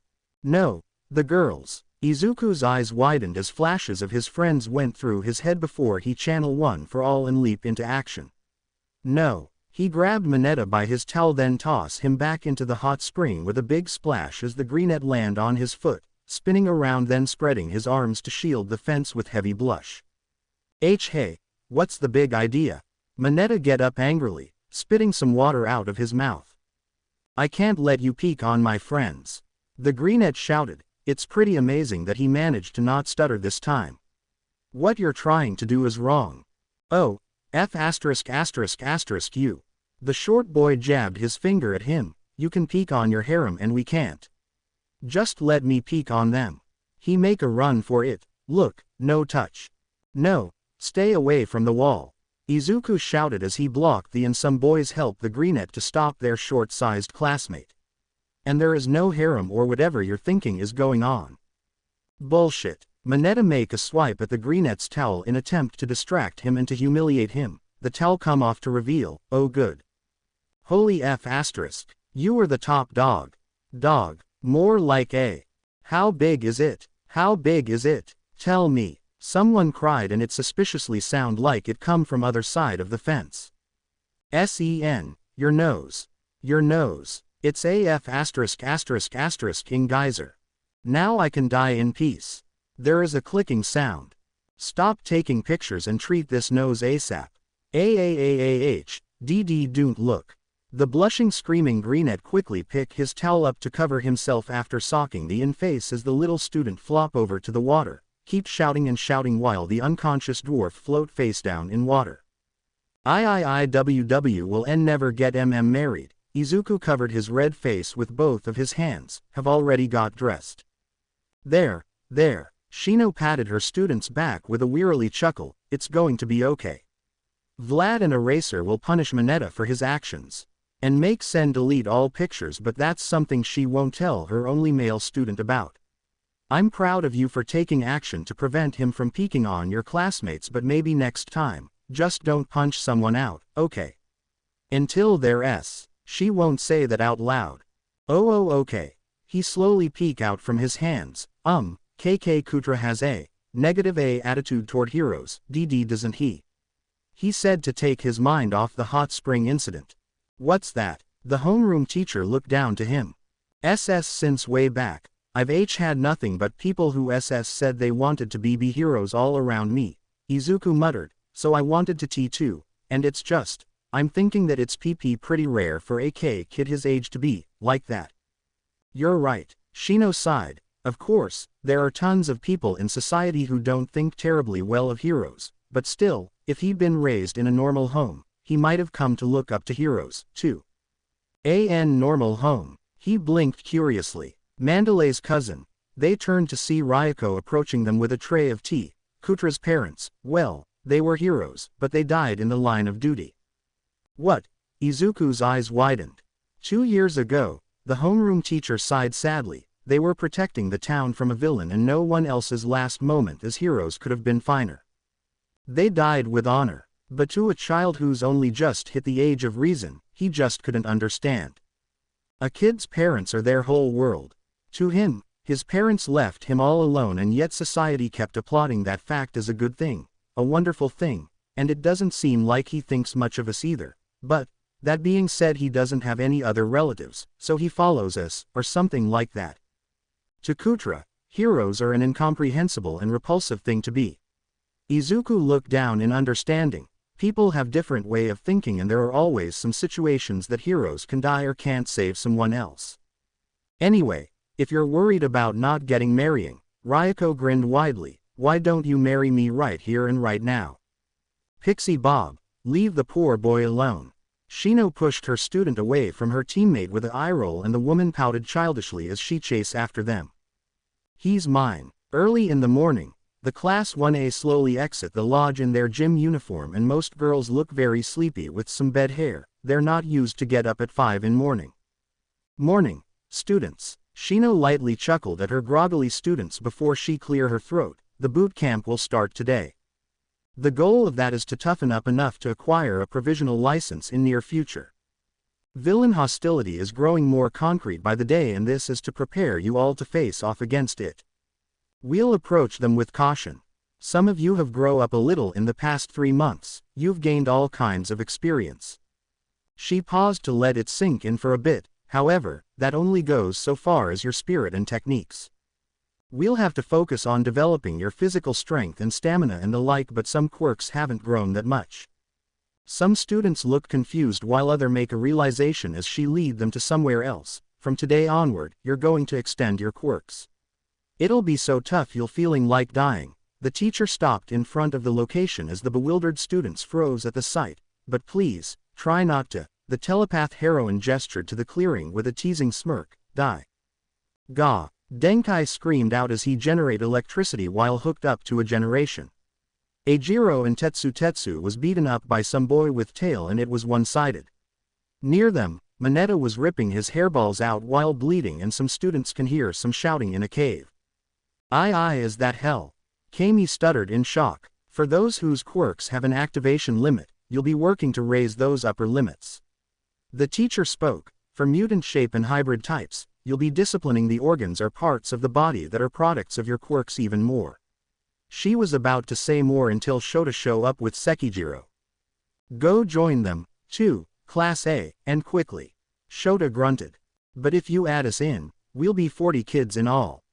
Itsuka spoke up. Can just 6 people keep watch over that many people using their quirks? That's the reason they're around. The underground hero replied flatly. That's right, and we're quartet in a single hole. Pixie Bob appeared with hands on her hip and she was joined by her teammates. Locking on target with our sparkly eyes. Mandalay grinned. Our helping paws will pounce your way. A green-haired woman with yellow eyes in similar yellow outfit grinned widely, almost like an hyperactive kid. Springing suddenly from out of nowhere, a bulky man in brown outfit spoke gruffly and dark. We're the cute cats with stingers. Pixie Bob spoke loudly as the team flashed their team poses, wild poo. Wow, I can't believe we're seeing the wild cats team. Izuku cut them off with his fanboy antic, the one with green hair is Ragdoll, her quirk is Search, which allow her to locate up to 100 people, their whereabouts and pinpointing weaknesses. The giant man is Tiger and his quirk, Pliabody, allow him to stretch, flatten and bend his body in many ways, which is ideal for rescue mission if any people get trapped under pile of debris. Together with Pixie Bob's Earth Flow and Mandalay Sensei's Telepath, he rambled on about the team, ranging from their missions and how they were able to work as one of the top-ranking teams. 3 out of 4 cats members turned their heads to stare at their teammate weirdly, half listening to the mumbling boy. Yes, he's always like that when he encounters heroes or see any quirks for the first time. Shino chuckled goodheartedly at their reactions, scratching her cheek with index finger. Itsuka placed her hand on her best friend's shoulder with an amused sigh, breath. The greenette take few moments to calm his fanboy side down. All of you simple strengthening quirk users, come to me. Tiger decided to take the reins with a clearing throat as he gestured to the sweating boys doing some workout. Our boot camp has already begun. He suddenly punched one of the poor boys. This is ample proof your fibers aren't shredded yet. Yes, sir. Jirota shouted. Louder. The male cat barked. Yes, sir. The wild boy shouted loudly. This is plus ultra, right? Tiger turned back to the 1A class. Do it. Go ultra. Good knowing you. Kami turned to Izuku and Itsuka as if it'll the last time she'll see them alive. UA's busy, too.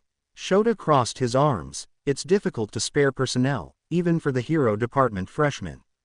The track record of these four, and the ability of their quirks to cover a wide area make for the most logical way to push up all of their limits in such a short span of time. He clapped his hands. All right, Class 1A, split up and train. Do your best to not to die. With that, he walked over to the sweating students to bark at them. Did he just? Ochako gulped and no one say anything as the students walk up to the heroic team to receive their hell train.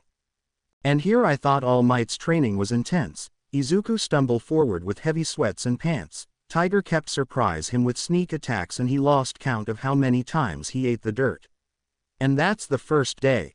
He shuddered to see what the week will bring before he shake his head clear. This boot camp will help him getting stronger and become better hero. Wah! This forest is rich with Agaricus bisporus, so amazing. A voice chimed happily, catching the boy's attention, and he looked over to see Kanoko squatting in front of mushrooms near some trees. He approached her from behind with a curious blink. Oh my gosh, and there's Psilocybe zapotecorum. She squealed with bubbling confidence as her unique eyes shined brightly. Ah! Is that Tremella fusiformis? Why you are really like mushrooms, huh? Izuku muttered with soft chuckle. Yup, I sure do.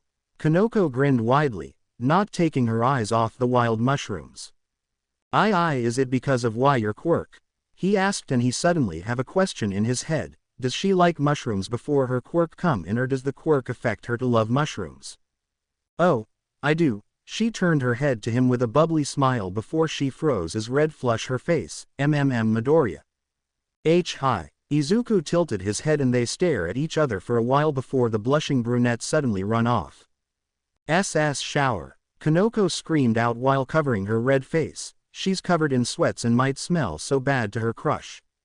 Shower. He stuttered. Is she saying that he smell? Why does that give him a deja vu feeling?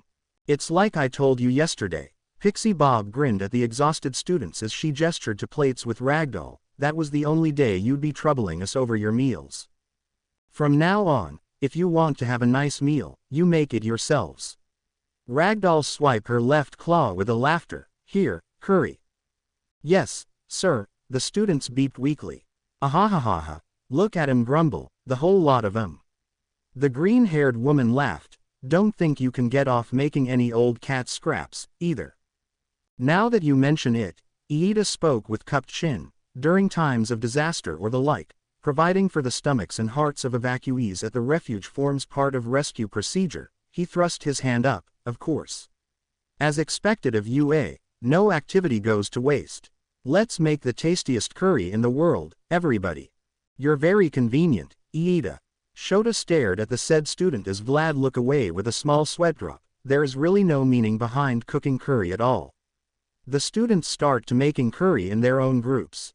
Todoroki. Mina called out to the said girl, give us some of that fire, too. Bakugo, are you not able to light stuff with an explosion? Kami asked. I can totally light shit, damn it. Katsuki snarled, only to blow up some firewoods. Come on, class. Momo created a fire lighter. If you do nothing but bother others for fire, you'll never learn how to make fire for yourselves. I want to say something but I can't. Kyoka stared at the creator with a single sweat bead on her cheek. No. Shoko rolled her sleeve up then lit the stone oven with her fire. It's fine. Woo-hoo. Ochako hopped with claps. Thanks, girl. Burn, baby, burn. The acid user laughed with pumping fists and Shoko gained a small smile. Thanks for the food, everyone. The students start eating their meal as Kirishima wolf his own down. You know, if I saw this curry at a shop or something, I'd probably think, it's all right. But after all that effort, it's amazing. Don't speak, it's uncouth. Momo called from her table. Damn, Yao Momo, you sure know how to wolf it down. Setsuna whistled. Yes. The creator covered her mouth. My quirk creates matter by converting my lipids into different elements, and so the more matter I store inside of me, the more I can produce. Kinda like poop. Zero said after overhearing her, and all of a sudden, some girls beat him up as Momo curled up in humiliation for having her quirk compared to something so disgusted. Most of the group didn't notice that Izuku have follow Kutra. The next day, Setsuna beeped tiredly on ground with her detached limbs scattered across the field. How many times have she take her limbs apart, reattach and regrow them over and over? Someone please put me out of my misery. The greenette whimpered. SS Setsuna, DD do you need help PP putting you back T together? The said girl weakly turned her head to stare up to Izuku. Their class has a 10-minute break at the moment. Midori, my hero. Setsuna beeped with wiggling body and comical tears as the bushy-haired boy picked some detached body parts up and he glanced around with right arm. Setsuna, do why you know WW where your right fingers are? Izuku asked and the prankster look around until she see her right index finger sticking out from a high branch. Okay, how did this finger get up there in first place? I see one up there but I think we need Reiko for this one. The prankster groaned. The said person has went to restroom. She stare at her finger, silently wish she can use telekinetic to pull this finger over to her, like it is doing right now. Wait, what? Setsuna blinked confusingly as her finger floated toward her before she realized something. Oh, thank, Reiko. I owe you one. SSS Setsuna, the only boy of 1A class gasped in shock, something that confused the lying girl until she looked over at Izuku and her floating body parts. How did you, when? Huh, Setsuna looked around for the pale expressionless girl, only to see no one that fit the description. She looked at her floating body parts then to the gawking boy and back to her parts few times before she screamed out in shock, are you telling me I am doing it right now? To test it, she will her left leg to form together and back on her hip, and it work. Oh my Kami, I am. TTT that's amazing. Izuku cried out. Why you can make your body parts levitate. But how is that possible? She cried back, that is really freaking my head right off. As soon as she said it, her head pop off up in air and floating. They stare at each other in pure shock before she tilt her head down to stare at her headless body, what the fuck? Oh my Kami, he almost fainted on spot. What's with all commotion? Shota walked up to the screaming greenettes with deadpan expression before he paused to stare at the sight. Interesting. The teenagers kept screaming as their classmates gathered to check what's going on and have various reaction to Setsuna's situation, mostly freaking out. Calm down, all of you. He flashed his quirk at them, immediately quieting them before he turned back to the prankster. Tokage, can you pull yourself together right now? I'll try. Setsuna willed her body to come together before she looked over herself. What just happened? My quirk never did do that before until now. It's possible that your quirk has been upgrade, or you never bothered to test the limitation of your quirk like most people do nowadays. The erasure user said with a small scoff. He have seen some students never push themselves past their limit or think too lowly of their quirks when they barely scratch the surface in past. There was one case where a female student believes she only control water from existing water sources like lake, only to discover that she can pull water from thin air and turn them into ice, 6 years later after graduation, so much wasted potential. Wait, are you saying that quirks can evolve? Kaoruko widened her eyes in amazement. Yes, but not all. Shota drawled. Under a right catalyst, a quirk can gain a new aspect or level of strength that was thought not to be possible. Some students look curious and eager at the thought of gaining more powers, although I won't hold high hope for an awakening, since not all quirks can evolve like mine for example. That in the common catalyst is a life or death situation but I won't tell them that. He is so not going to let students run into any dangerous situation impossible of getting an upgrade. The scruffy teacher actually looked at Izuku at that but the greenette didn't notice the staring because he was already mumbling to himself and the man only get a bit like, next step of evolution, and possible ability for certain quirk. Go back to your designation, it's been 5 minutes after your break time. That caused most students to drag themselves to resume their training. SS Setsuna, after this, can we? Izuku turned to his fellow greenette with shiny eyes as he was about to ask her more questions about her new discovered ability, only to pause at the sight of her wide-toothy grin and predator-like eyes. Www what's with this LLL look? He gulped nervously. So many new pranks. Setsuna grinned evilly in a playful method, gonna be so fun. I gotta go back to Tiger. The nervous boy rushed off before the prankster can tease him and she just giggled giddily. Almost everyone was so grateful for dinner time, signifying end of second day of their hellish training, and they were waiting for their group to finish cooking. Supper's ready, Izuku announced, and the teenagers receive a plate of natto. You look so exhausted than yesterday. Mina glanced to Setsuna, who appeared to be dead on feet. Since my upgrade, Setsuna said slowly and tired, they dial it up to 20, make me try many things, like divided my body in pieces, and floating around, to test limits, her face fall forward down, landing in her food with a weak groan. Yikes, beep to be you. The pink girl winced, although your upgrade is so awesome. I mean, flying around. So jelly. She took a bite before she blinked rapidly at her plate as drool run down her chin. Damn. That's way best than any natto I ate. She looked over to the cookers of the day. Hey. This meal is great, I'm loving it. I wish we should take credit for that, but it was all Midoriya. Habuko replied, he did all the cooking. No, everyone did their part in CC cooking. Izuku waved his hand. Yes, but you did the most out of us three. The snake-headed girl said, and Abara nodded her head. Wait, you made it. Mina turned to the only boy of their class with widened eyes. My dad have been teaching me how to CC cooking lately. He smiled sheepishly as some girls pictured his scary father in apron in kitchen. But I'm not this good. I only know the basic, and I have a long way to. Midori, marry me. The pink girl grabbed his hands with serious expression. This guy can make her favorite food, and it's so damn good that she want to taste it again, every single day until she gets sick. Izuku stuttered. Excuse me, he is my fiancé. Shoko stand up with a serious look. I don't care. Mina stick her tongue out to her. I'm going to marry this guy and have him cook me natto. She's joking, alright. The bushy-haired boy glanced between his classmates, never noticed few glares from some girls at the pink girl. Damn bastard. Mineta cried bloody, why can't it be me? If it's you, you still won't have a damn chance. Awase deadpanned.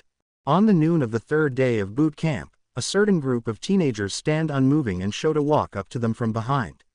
What's wrong, Remedial? Shota spoke, you've all stopped moving.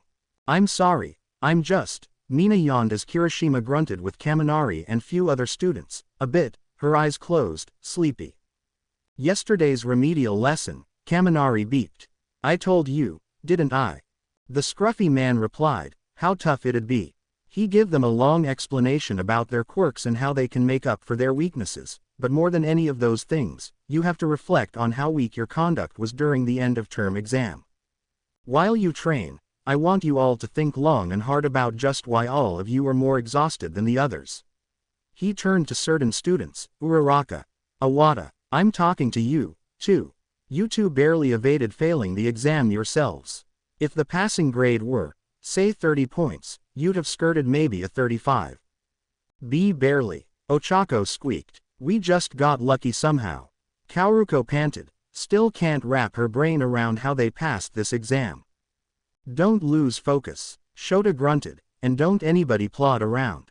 No matter what you do, always be aware of your starting points. Your origins. That's what progress is all about. What is it you're busting a sweat for? What is it you're okay getting grumbled at by me for? Always keep your personal reasons in mind. Some students were letting it sink in. That reminds me, Aizawa-sensei, I know it's already day 3 but, Izuku shuffled closer. Don't mosey over to me while mumbling to yourself. The scruffy man deadpanned. As all might not, the greenhead caught himself. I mean, are the other teachers not going to come to see camp? It's just as I said before we reached the lodge. Shota said, we're operating on a strictly need-to-know basis so that villains don't catch on to our every move. That's why you're with us now. Ragdoll popped up from a bush, startled some teenagers. And that goes all the more for All Might.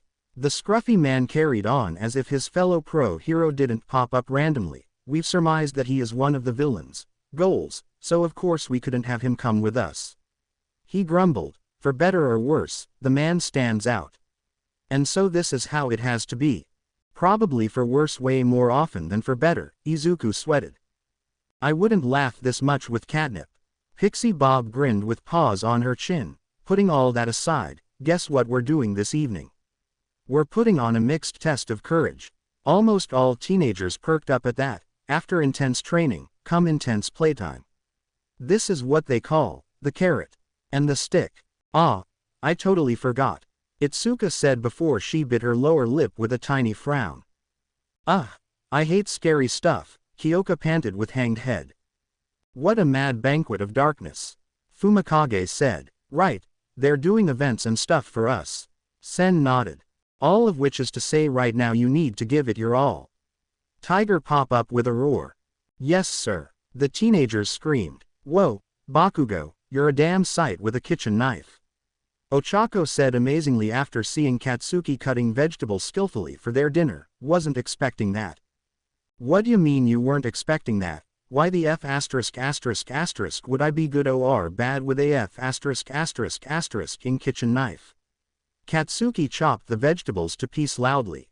Oh, it's been a while since the talented Ms. Bakugo showed up again. Kami commented. Girls are scary, Eijiro gulped and Denki agreed meekly. The electricity user thought it was going to be awesome when they are having a joint class cooking today, but most girls just ignore him when he hit on them and some actually scare him off with a deadly glare. Guess they were still pissed off about the rumors and cheerleader prank. At least he don't get Mineta treatment, which is hanging upside from a tree with gag. Did you have some kind of business with All Might? Shoko asked Izuku, carrying a pot, and he looked up to her from the stone oven. You asked Aizawa-sensei about him earlier. Ah, yeah, Izuku muttered. It was, about, well, Kutra. Kutra. The bi-haired girl tilted her head. Who's that? He pointed ahead. He's that kiddo over there. Look, he don't see the boy somewhere. Oh, he's gone again. He figured that the little boy have went to his hideout spot before he turned back to put firewood inside the oven. That kid, he hate heroes. He even hates the whole world of superhumans, and QQ quirks in general. And I couldn't think of what I should tell him for his sake. If All Might were here, I bet he'd have AC comeback at ready. He looked up to dual quirk user. What about you, Todoroki? What would you say? It depends. Shoko answered, and call me Shoko. Right, oh of course, it depends, but, Izuku nodded with cupped chin. Even if he's told all the right things, if you don't know his background then you'll only succeed in annoying him. She continued, if words alone were enough to move him, then it didn't weigh that heavily on him to begin with. The important thing is what the person who's saying it has done, and what they're doing now. I think that, words are always accompanied by deeds.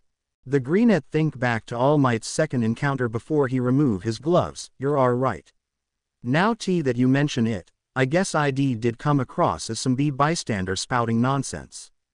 I don't know what you want to do with that kid, but sticking your nose into such a delicate subject so bluntly, Shoko said. Then again, you are surprisingly inclined to bust into people's personal space without any regard to that. Man, I feel awful, Izuku blushed embarrassingly. I don't mind, it's one of many things I love about you and why I want to marry you. She replied as the boy choked on his spit. Speaking of marriage, do you prefer winter or fall wedding? I'm more partial to winter. The blushing boy stuttered until Yida called out to them, which he was very grateful for. Hey, you two, idle hands. Tenya chopped his hand. Come on, we're making the ultimate meat and potato stew. Now then, Pixie Bob grinned with hands on her hip as the students clean up. Your bellies are full and the plates are washed. Next up, it's time for the test of courage. Mina pumped her fist up with megawatt grin. Before that, it pains my heart, but the remedial gang, Shota said boringly as he pointed some teenagers out, is to come with me for a remedial lesson. No way. The pink girl wailed in horror before the scruffy man tossed his capture scarves at the remedial students. Sorry, their training during the day was more negligent than I expected, so I'll be whisking them away. The underground hero dragged the struggling students away. Forgive USSSSS. Mina wailed. Let US go scare the EAM. All right, we will have everyone draw a ball from this box. Shino gestured to a box with a smile. If you draw a black ball, you are in scarer group, and if you get white ball, you will be face the test of courage. After that, the groups will switch their roles. She wait to allow the teenagers to draw balls. The test takers will enter the route in group of 2, spaced out by 3-minute intervals.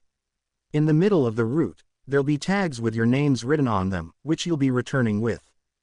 What a mad banquet of darkness. Fumikage muttered. He said it again. Ochako glanced at bird-headed teenager. Some of the liveliest ones aren't here, so there's a bit of a lull in the air, Izuku noted. The scare providers aren't allowed to touch you directly. The 1A homeroom teacher said, they'll try frightening you using their quirks, so this should introduce you to some of them. Whichever class uses their creativity and imagination to make the most people shit themselves in terror wins. Tiger shouted. I don't want to hear that gross shit, please, Kyoka grumbled with paled face. I see. Tenya gasped loudly, by forcing us to compete and making us polish and expand our ideas. It will result in yet greater breadth and scope to our quirks. That's UA for you. Group of T2. Izuku hummed, but wait, if SS some of us are DD doing remedial lessons now, TT then, he did a quick mental headcount, T that leaves one of us without AA partner. We drew lots, so, Ojiro spoke with raised hands, who'll know what will bound to end up this way. The test taker group drew their assigned pairing. Woo, Kami waved a 8 ball as she threw arm around the bushy-haired boy. I get Izuku as my partner. That is so lit. Wait a second. The punk whipped her head to stare at the attractive teenager. Aren't you supposed to be doing remedial lesson? Wait, didn't we just saw Aizawa-sensei drag you away? Glamour. The carefree teenager smirked smugly. I'm not gonna miss out on this one, and remember what I told you all before. I'm gonna take this chance. Immediately, the girls realized her comment while Izuku and the boys appeared to be confused to some degree. Before anyone can get a word in, Pixie Bob clapped her hands loudly to get their attention. Scarers, please go inside. She hollered with a grin, we will start the test of courage in 10 minutes. Alright, Cutie Midoriya Kitten and Cam Kitty, go. Pixie Bob gestured to the forest almost 15 minutes later with a wide grin, and the pair enters the route. I'm gonna hold your arm. Kami suddenly hugged his arm while press her chest against him. I'm totally bad with scary stuff. Despite what she just said, she was smiling happily, and some teenage girls bore a deadly glare into the back of her head. DDDD don't WW worry, it WWW won't be TT this SS scary. Izuku squeaked with red face as he tried to distract himself from the feeling on his arm, and they heard some screams in distance. Wonder who got scared. The attractive girl hummed thoughtfully, and the greenhead nodded slightly. Keep walking deeper into the woods for some time. Kami take a look around to make sure they have some privacy before she stop in track, causing her partner to halt as well. WW what's wrong, Yutsushimi? He asked concerning, wonder if the nerves have gotten to her. Izuku, I have something to tell you. Kami took hold of his hands with a serious face. You are the most cute, sweet and kind person that treat everyone equally. Izuku don't know why he is blushing right now, plus, you never act like an ogling anyone. She know that she's an attractive enough to get almost everyone's attention, and she's proud of it, but it can get very annoying for several good reasons, like and everyone, but her relatives, always stare at her chest. Izuku is the only one out of her family that don't, which is first, and she have to admit that she have a serious crush on him for months. Will you go? Something reach her nose, huh? Do you smell smoke? Izuku confirmed with a nod. Why yeah, I smell it. They look around for the source until they see black smokes rising above the forest. Wah. Everyone on alert, Shino announced via her telepath quirk, we're under attack. There are 2 villains, with a possibility of multiple more. Everyone who can, retreat as swiftly to the facility. If you encounter a villain on the way, do not engage under any circumstances. Villains. Both teenagers were taken aback by the news as the curvaceous teenager gasped, I thought this place is secret. How did The greenette quickly realized something as his head whipped to the direction of Kutra's hideout place. Yutsushimi, go without me. Why? Kami looked at him alerted. Kutra, this little boy, he's at his hideout deeper in the forest. Izuku said hurriedly, he's all by himself, so I'm going to get him and bring him back. But by yourself, she said worriedly, we don't know how many villains there are and what they can do. I know it's risky. He frowned, but knowing that, I can't just retreat and leave someone to danger just like that. Kami bit her lower lip, alright. She know there's no way she can persuade him otherwise, she cupped his face, just be careful and stay safe. I will, Izuku said, and before he know it, Kami give him a light peck on lips to his shock as blush break out on his face. You better. She pulled away with a wink before she make a retreat with help of her quirk, leaving the stunned boy behind. Since she can't confess to him right now, she let him know that she's interested in him by him. Did she just? The blushing greenette would faint on spot, but he fight it back as he shook his head clear before he raced toward Kutra's direction, putting everything on back burner for now.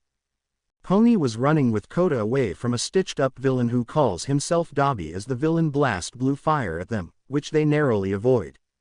Gallop, little forest friends, gallop on. Dabi laughed cruelly as he blasting more fire at the fleeing teenagers. What can we do to get away from this guy? Pony gritted her teeth. It feel like this villain is toying with them because they kept get many close calls. Only if we have something to fight back, beside our quirks. A startled cry catch her attention and she looked behind to see that Kota have tripped, way behind her, due to her fast run. Aha! One cooked critter coming up. The villain grinned evilly as he prepared to shoot blue flame at the downed teenager. No. The foreigner widened her eyes in horror. With this distance, she can't reach him with her top speed. No, she shouted out loudly and something unexpected happened. Her horns shot from her head and pierced Dabi's right shoulder and left side to their surprise. Oh, Dabi raised his eyebrow as his body started to break down in some kind of slime-like substance that was not in the list. That was the last thing he said before his complete dissolvement. Wah! Pony reached up to touch the side of her head, feeling her horns to her confusion as she stared down at her discarded horns. How did she just do it? A painful grunt from Kodai snapped her out of her confusion and she quickly rushed over to help the boy up before they hurry back to the lodge. Habuko have no idea what just happened when she swiftly used her quirk on a villain, Compress, after he come out of nowhere and attack her and Kaoruko. The villain was so close to capture them and in heat, she managed to paralyze Compress, which confused her since her quirk require eye contact and the villain stay froze longer than usual when the girls get a long head start ahead from this man. Habuko will later realize that her quirk have been evolved a bit farther and she wasn't the only one. What a pest! Mandalay jumped backward away from Spinner. A pest! Spinner leapt with his giant knives fused sword over his head. No, you phony. Would ya just get purged already? He was about to swing it downward, only to have his sword shattered when Izuku deliver a flying double heel kick out of nowhere. Mandalay! Izuku shouted as the said heroine noticed his injuries. It's Kutra. He's okay. A wave of relief, shock and concern wash over the telepath heroine, glad that her nephew is safe but worry what they have went through up until now. I have a message from Aizawa. The greenette tumbled across the ground with few grunts. Please use telepath to relay it. She nodded. Everyone in classes A and B. On the name of the pro hero, Eraserhead, you are hereby permitted to battle. Hope you're sure about this, Eraser, Shino think to herself as she relay the message to everyone within her range before she deliver a kick to Spinner, which was blocked with his forearms. We appreciate the message, however you need to go back as soon as you can. Those injuries are serious. Sorry, I can't yet. Izuku swiftly regained his footing before he take off in another direction. There's something else, please, one more thing to relay. The villains have at least one target, they're aiming for Kachan. Please use your telepath. Kak, the telepath heroine's eyes widened. Bakugo. Wait a second. Oh my. Magna pushed Tiger away to charge toward the greenette after she realized this boy have defeated this bloodthirsty muscular man. That kid, we really ought to kill him now. Don't lay a hand on him, Sista. Spinner unexpectedly come to Izuku's rescue by throwing a knife past Magna's face to stop her, and they were arguing about something that the Greenette can't hear as he get farther deep into the forest. He has been running through the woods for a while and he believed he heard a gunshot, which concerned him. Is everybody all right? Izuku huffed heavily. Where are they? Kachan and Shoko were the second pair to go down the test of courage path. If they haven't moved from that spot, then they shouldn't be far at all. A giant black claw come at him from side and he should have moved, only to have pain kick in. He closed his eyes to brace himself for the attack, but before he know it, someone grab him out of the way, then fling him over onto the back. Huh, you're from Class B. Shoji. The giant student nodded with rapid pants. Those wounds, there's no way you're fit to move in that condition. Your whole heart must be set on saving your friends. For heaven's sake. What was that? The Greenette asked. Oh, that. Shoji spoke through one of his extra mouth. When the villain struck, I jumped to protect him, but that very act unfortunately triggered the quirk he'd been desperately bottling inside of him. So if you want to get past this point, we need to something about that first. Izuku looked ahead and his eyes widened when he see Fumikage fighting to reel wild dark shadow in. Get away from me. Fumikage shouted, otherwise you'll die. Tokiyami. Izuku gasped and the masked teenager explained the situation and his quirk as the OFA user tried to come up with some plan to calm Fumikage's quirk down.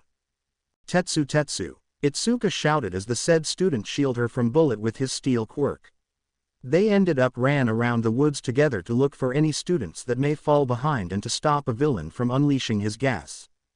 No, go back. Tetsu grunted and the gas user villain laughed out loud. Start to ranting, but the Orangette wasn't listen as she formed some plan in her head and wonder about her childhood best friend / crush, hoping that he won't do anything crazy. If you're right about that, it is still crazy. Shoji raced with Izuku on his back as Dark Shadow chased them down. There they are. Izuku pointed at growing tower of ice in distance. Look at the ice. They're engaging. The giant teenager sprinting toward the location with few sharp turns until he see the girls. Girls. The masked teenager shouted. One of you, please. A bondage-themed villain screeched something about flesh with shooting teeth. Make us some light. The villain should have get them, if Dark Shadow haven't smashed him down to ground like a pest. What the F******. Katsuki and Shoko stare at the downed villain that have been giving them hard time. Can't believe how anticlimax it was. Kachan. Izuku shouted. Shoko. It's Midoriya. And some guy the first don't know, Shoko uttered, and is that Tokiyami? Fast, damn it, make some light. Shoji shouted with his extra mouth. Tokiyami's gone berserk. The teenagers avoid Dark Shadow's wild slams and the villain was unlucky as it knocked him out with broken teeth to Katsuki's delight because this guy was being too ing creepy. RRRRAHHHHH, still not enough havoc. Dark Shadow roared. Gra hhh. Suddenly, the girls hit creature with fire and explosive as it reduced the creature to small size, enough for Fumikage to reel it in. Your quirk's a bad against mine, remember, Katsuki huffed. I'm sorry. Fumikage looked up to her with heavy pants. You saved me. You instantly crushed the villain who had us locked into playing defense. Shoko stared at the downed villain in distance. It looked like he won't get up for a long time. Are you okay, Tokiyami? Izuku asked. I'm glad you did what I told you. The bird-headed teenager think back to the Greenette's suggestion to yield to Dark Shadow so they can bring him to the girls. I'm sorry, Shoji. The shadow user looked down in shame. Midoriya, too, it was all my fault. My heart wasn't prepared for this. The moment your replicant arm was severed, I let my rage unleash Dark Shadow. Touched by the dark of night, and also my own anger, I ended up spurring on its mad frenzy. As a result, its heart swelled so much I couldn't contain it, and I hurt Shoji inadvertently. You can tell us all about it later. Shoji replied. That's what you yourself would say. Oh yeah, the Greenette spoke up. We figured out that Kachan is one of the villain's goals. Bakugo. Fumikage slowly stand up. They're aiming for her life. But why? We don't know. Izuku replied. In any case, I think the safest place we can be is back at the facility, where two pros are. I see. The bird-headed teenager nodded. So then, our mission now is to escort Bakugo to safety, is it? Except, the cats are still engaging the villains at the square. The greenette said, if take the path back, we'll get noticed by villains and lose valuable time. The best way there is to cut a line straight through. We don't know how many villains there are. Shoko pointed out, there's a chance we'll encounter some out of nowhere. We have Shoji's enemy detector ability. Izuku spoke as Katsuki looked around. And with your ice, plus, we can even use Tokiyami. Dark Shadow will be invincible if we're at the ready with some light to keep it at bay. The teenagers surrounded the explosive girl. Honestly, with a lineup like this, I wonder if even All Might wouldn't be so scary. What the F***, you little. Katsuki shouted. You walk in the middle. The dual quirk user said flatly. Don't F***, guard me, shit brigade. The explosive girl shouted again. Let's go. Shoji walked together with the group. I hear some fighting up ahead. The masked teenager said after 10 minutes of walking. What should we do? We should go and help them. Izuku replied. There is a possibility it's one of the students who need help. The group break through the bushes and the greenette peek over Shoji's shoulder to see two of his classmates and a villainous pinning down. Uraraka, he called out to the said girl who was pinning the villainous down. Izuku, Suyu shouted with her hair pinned to a tree, everyone. At this moment, the messy bun-haired villainess breaks out from the hold and hop over the bushes. Ah, shit, Ochako cussed. You got reinforcements and I don't like the idea of getting killed, so it's bye-bye for. Himiko said flatly until she catch a glance of Izuku as a small blush appear on her face before she run off into the forest. Wait, the gravity girl was about to go after her but was stopped by the frog girl. It's too dangerous, we still don't even know what her quirk is. Suyu shouted. Who was that girl, just now? Izuku asked the girls as soon as the groups approach each other. A villain, and a damn crazy one. Ochako replied, holding her bleeding arm. Uraraka, you're hurt, the greenette boy gasped. It's nothing, I'm fine, I can still walk. She waved it off as she looked over her only male classmate, and, wow, you're in way worse shape than me. Is this any time to be standing around? Shoji grunted. Come on, let's move. Well, for the time being, I'm happy you're all right. Izuku sighed with relief. Oh, wait, you should come with us. Right now, we're headed back toward the facility while escorting Kachan.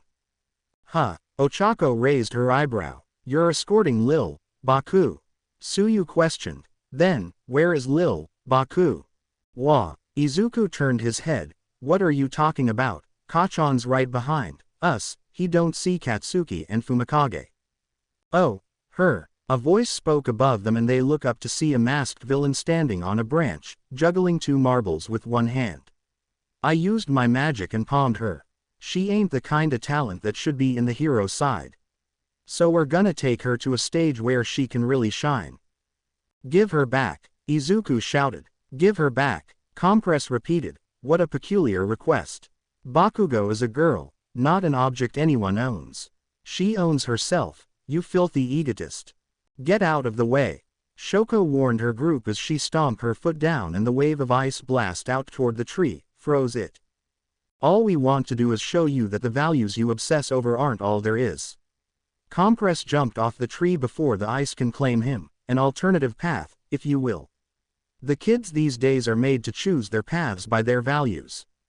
Shoji start to notice something. It's not just Bakugo who's gone, Tokiyami is, too. Going out of your way to accost us, the dual quirk user frowned. What kind of quirk this villain has to abduct 2 of them without making a sound? You're underestimating us big time. I used to be an entertainer. The masked villain rolled a ball with his fingers. It's a bad habit of mine. And to think I'd find myself palming young Tokiyami here is a bit of an ad-lib. Moonfish, the fellow with 100th blade, despite, well, you know, he was such a born killer that any appeals against his death sentence are dismissed. So, with the sheer level of ultra-violence he displayed trampling old Moonfish flat, I figured he'd be great to swipe, too. You bastard, Izuku shouted angrily. Don't just take them. Midoriya, calm down. Shoji spoke. Uraraka, I'm leaving this kid to you. Shoko shove a passed out boy off her back to the said girl. Huh. Ochako grabbed the student. Ah, yeah, sure. A giant tundra appeared, due to Shoko's quirk. To be continue. I hope you enjoyed this story. Also remember to subscribe and like this video. See you in the next video.